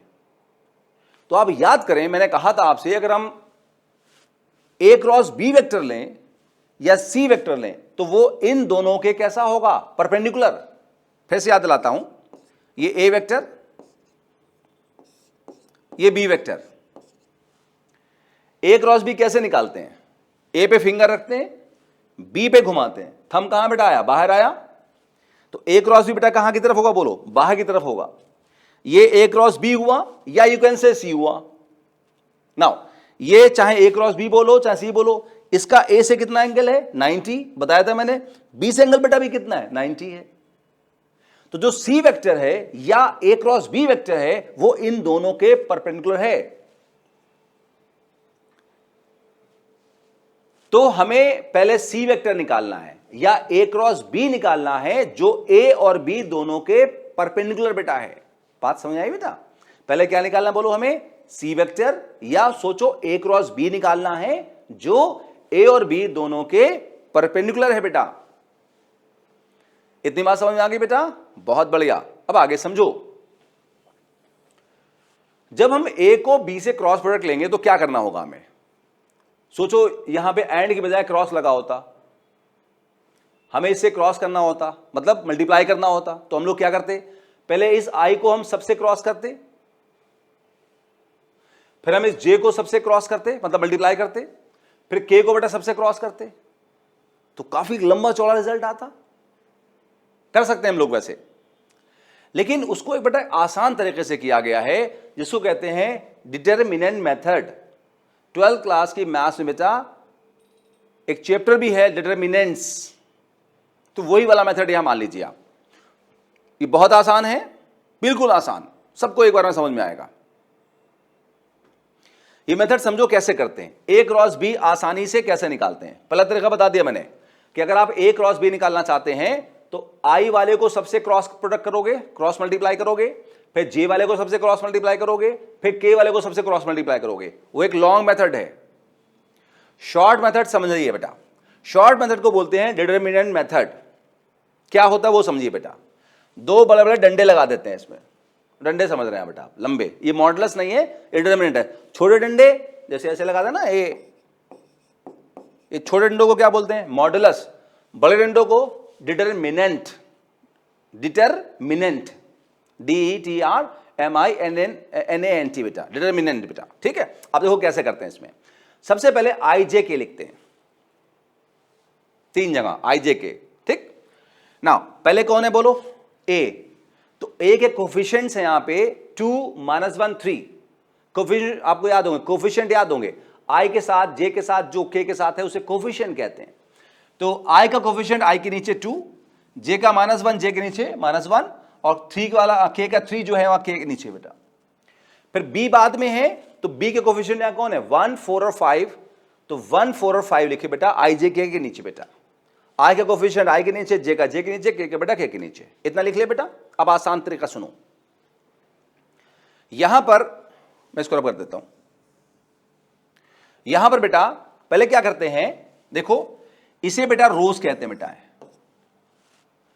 ऐसे बेटा रोज कहते हैं, और इसे बेटा कॉलम्स कहते हैं बेटा। इसे क्या बोलते हैं? रोज। इसे बेटा क्या बोलते हैं? कॉलम्स, ठीक। सबसे पहले I को यहां लिखा, I को लिखा, I का रो छोड़ दो, IJK हो गया, और I का कॉलम छोड़ दो, छोड़ दिया। नाउ I की अगली बात बेटा कौन है? J। J की फर्स्ट वैल्यू को K की सेकंड वैल्यू से मल्टीप्लाई करो, तो -1 × 5 -5 हो जाएगा। इतना समझ आया बेटा? उसके बाद हमेशा यहां माइनस साइन लगाओ, ये बेटा माइनस साइन लगाओ हमेशा। फिर J की सेकंड वैल्यू को K की फर्स्ट वैल्यू से मल्टीप्लाई कर दो, तो 4 × 3 बेटा कितना बेटा हो जाएगा? 12 हो जाएगा, ठीक। इतना हो गया। मैं एक बार रिपीट भी कर दूंगा। फिर +J लिखो बेटा। ना कुछ लोग यहां -J भी लिखते बेटा हैं, वो भी ठीक है, but +J is more logical and scientific. और लोग जो लोग बेटा इंजीनियरिंग में जाएंगे वो पढ़ेंगे आगे चल के बेटा, हायर मैथ्स में बेटा पढ़ेंगे कि मैं बात बिल्कुल सही कह रहा हूं। प्लस कुछ लोग यहां -J लिखते हैं, वो भी ठीक है, मैं बता दूंगा -J कैसे लिखते हैं बेटा। तो मैं +J ही यूज करता हूं, आप भी +J बेटा यूज करो, ये ज्यादा लॉजिकल है। अभी फिलहाल +J -J का कंफ्यूजन बाद में दूर करेंगे, अभी +J बेटा। ये मैं उन बच्चों के लिए बोल रहा हूं जो पहले पढ़ चुके हैं। मैंने +J बोल रहा हूं, वो कहेंगे सर नहीं -J मैंने पढ़ा, तो मैं इसलिए उनके लिए बोल रहा हूं, वरना मैं यहां पहले बोलता नहीं। तो यहां +J लिखा बेटा, मेरी बात को ध्यान सुनना। J की रो छोड़ो, J का कॉलम छोड़ो, J का कॉलम छोड़ा। J के बाद कौन आता है? K की फर्स्ट वैल्यू को K की फर्स्ट वैल्यू को मल्टीप्लाई करोगे I की सेकंड वैल्यू से। हमेशा इसके बाद जो नंबर आता है उसकी फर्स्ट वैल्यू लोगे, तो 3 × 1 इज 3। फिर हमेशा माइनस साइन लगाओगे, ऑलवेज एक माइनस साइन लगाओगे। फिर इसके सेकंड वैल्यू को I की फर्स्ट से मल्टीप्लाई करोगे, तो 5 × 2 इज 10। फिर प्लस साइन, प्लस K की रो छोड़ो, K का कॉलम छोड़ो। अगर साइक्लिक ऑर्डर में आए तो मैंने बताया था कुछ देर पहले बेटा, ये I, ये J और ये बेटा K के बाद साइक्लिक ऑर्डर में बेटा कौन आएगा? I। तो K के बाद साइक्लिक ऑर्डर में I आता, तो I की फर्स्ट वैल्यू को मल्टीप्लाई करोगे J की सेकंड वैल्यू से, तो 2 × 4 इज 8। फिर हमेशा एक माइनस साइन लगाओगे, आपको सर प्लस लगा अभी समझ में आएगा, माइनस साइन यहां लगेगा बेटा। उसके बाद क्या करोगे? आप I की सेकंड वैल्यू को J की फर्स्ट वैल्यू से मल्टीप्लाई करोगे, तो 1 × -1 इज -1, और एक यहां माइनस साइन था, तो -1 बेटा क्या हो गया बेटा? बोलो, प्लस हो गया। क्या मेरी बात समझ में आई बेटा? Yes, let's repeat once more बेटा। अब देखो थोड़ा फास्ट बात करेंगे। पहले I को लिखा, I का रो छोड़ा, I का कॉलम छोड़ा। I के बाद कौन है?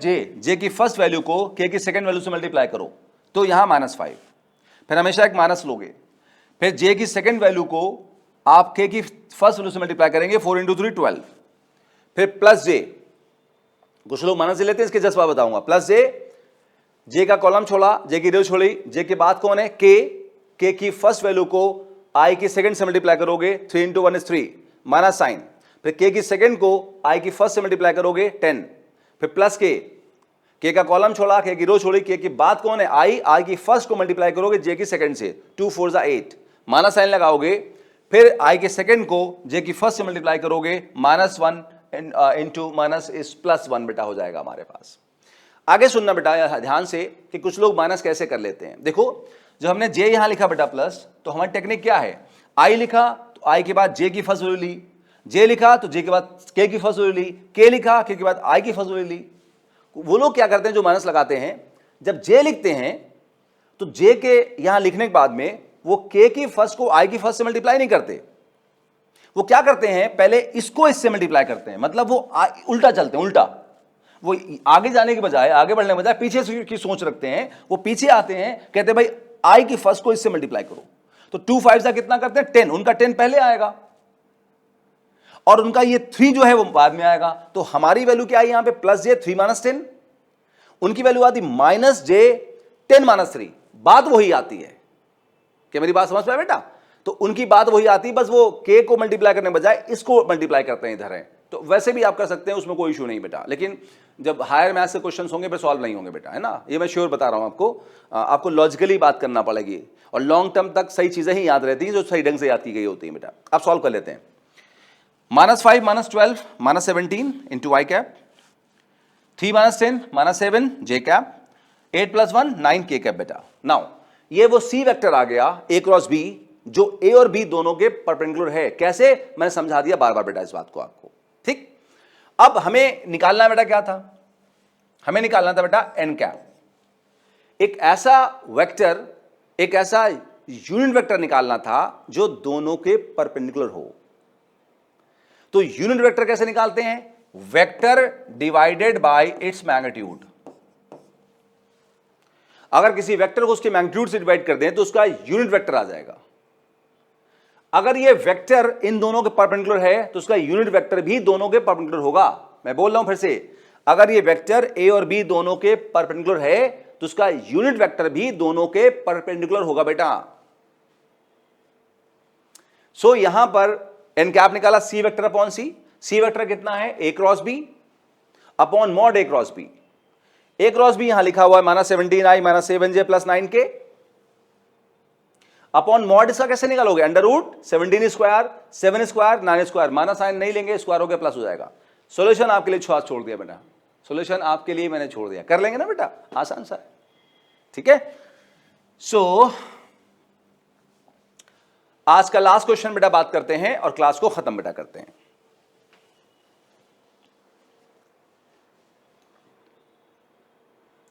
हमें बेटा 3 वेक्टर दे रखे हैं, ए वेक्टर i + j + k दे रखा है, उस पर कैप लगा लीजिएगा। B vector 2i + j + 3k दे रखा है और C vector i + 2j + dk, d एक अननोन फैक्टर है। 3 वेक्टर दे रखे हैं।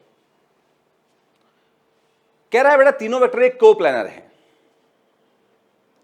अगर ये तीनों वेक्टर बेटा कोप्लानर हैं, अगर ये तीनों वेक्टर बेटा कोप्लानर हैं, बताओ इस d की वैल्यू कितनी होगी। क्वेश्चन पढ़ते हैं। Find the value of D if A vector, B vector and C vector are coplanar। ठीक, बड़ा आसान है। क्यों? क्योंकि हम आपको पहले ही बता चुके हैं कोप्लानर कंडीशन क्या होती है। अगर 3 वेक्टर कोप्लानर हैं तो उनका triple dot product A dot B cross C कितना होगा, 0 होगा। तो ट्रिपल डॉट प्रोडक्ट को 0 कर दोगे तो हमें बेटा आंसर मिल जाएगा। आइए शुरू करते हैं। देखो हमने आपको क्या बताया, अगर ट्रिपल डॉट प्रोडक्ट निकालना है तो पहले बेटा क्या करोगे, क्रॉस प्रोडक्ट निकालोगे और फिर उसका डॉट प्रोडक्ट लोगे।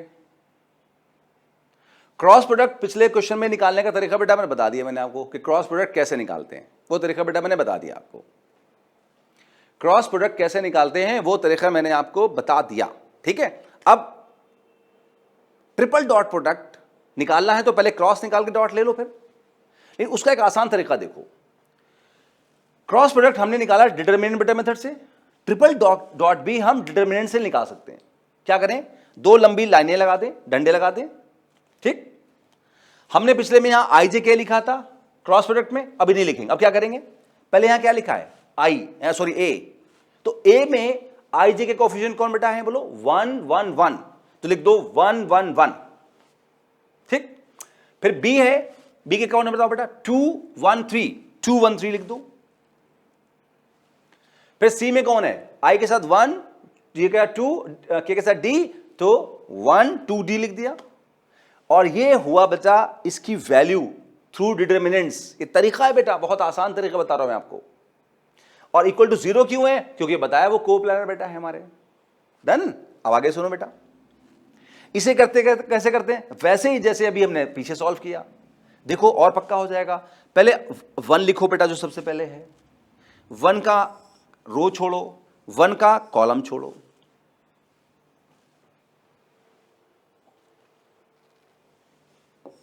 वन का बेटा कॉलम छोड़ दिया आपने, ठीक है।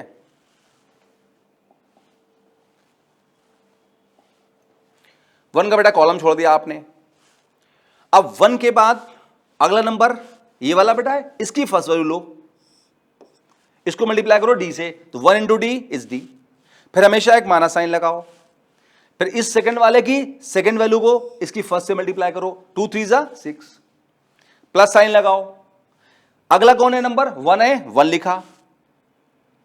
1 के बाद 3 की फर्स्ट वैल्यू 3 को इससे मल्टीप्लाई करोगे, 3 1 जा 3, हमेशा एक माइनस साइन लगाओगे। फिर इसकी सेकंड वैल्यू को इससे मल्टीप्लाई करोगे, तो d को 2 से तो 2d, प्लस फिर इस 3 वाले को लिखोगे, ठीक बेटा। इसके बाद साइक्लिक ऑर्डर में आओगे, इसकी फर्स्ट को इसके सेकंड से मल्टीप्लाई करोगे, 2 2 जा 4, माइनस साइन बेटा हमेशा लगाओगे, ठीक। और इसकी फर्स्ट सेकंड को इसकी फर्स्ट से मल्टीप्लाई करोगे, 1 1 जा 1 इक्वल टू 0, क्योंकि कोप्लानर है। चलो सॉल्व कर ले बेटा। ये कितना हो जाएगा? d minus 6।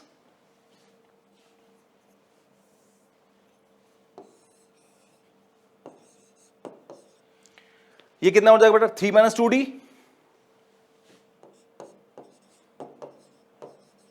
अच्छा ये कितना हो गया? ये 3 आ जाएगा बेटा, 4 माइनस 1, 3 जा 9 हो जाएगा, प्लस 9 इक्वल टू 0। d बेटा कितना हो जाएगा? d माइनस 2d, कितना? माइनस d, उधर ले जाओ बेटा, उसको d कह देंगे। और यहां बेटा कितना बचेगा हमारा? 9 प्लस 3 12 माइनस 6 बचेगा, तो d इज 6 बेटा। बाकी कैलकुलेशन एरर हो बेटा आप देख लेंगे। तो इसी के साथ बेटा क्या हुआ? वेक्टर्स बेटा हमारे फिनिश अप बेटा हो गए, है ना। तो ऑलमोस्ट गारंटी है, अगर आप ये जो बेटा 4 लेक्चर मैंने लिए वेक्टर में, अगर आप इनको खूब घिस घिस के देखेंगे तो ज़्यादातर 99 बेटा % जो क्वेश्चन बेटा हैं वो आपसे सॉल्व हो जाएंगे बेटा, ठीक है। अगले क्लास से बेटा हम लोग स्टार्ट करेंगे रिलेटिव मोशन बेटा, वो भी बड़ा मजेदार टॉपिक है। तो हमने बेटा फर्स्ट पार्ट कंप्लीट कर लिया इस चैप्टर का। अगर आप फर्स्ट क्लास देखेंगे वेक्टर का बेटा, मैं बताया था कि इसमें 4 पार्ट बेटा हैं, तो मैं इसमें 3 पार्ट पढ़ाऊंगा, चौथा सर्कुलर मोशन न्यूटन्स लॉ में पढ़ाऊंगा। तो अभी बेटा हम लोगों ने क्या किया है? खत्म कर लिया है पहला पार्ट टोटली वेक्टर बेटा। अगले क्लास से स्टार्ट करेंगे हम रिलेटिव मोशन। मिलते हैं नेक्स्ट क्लास में। Good luck.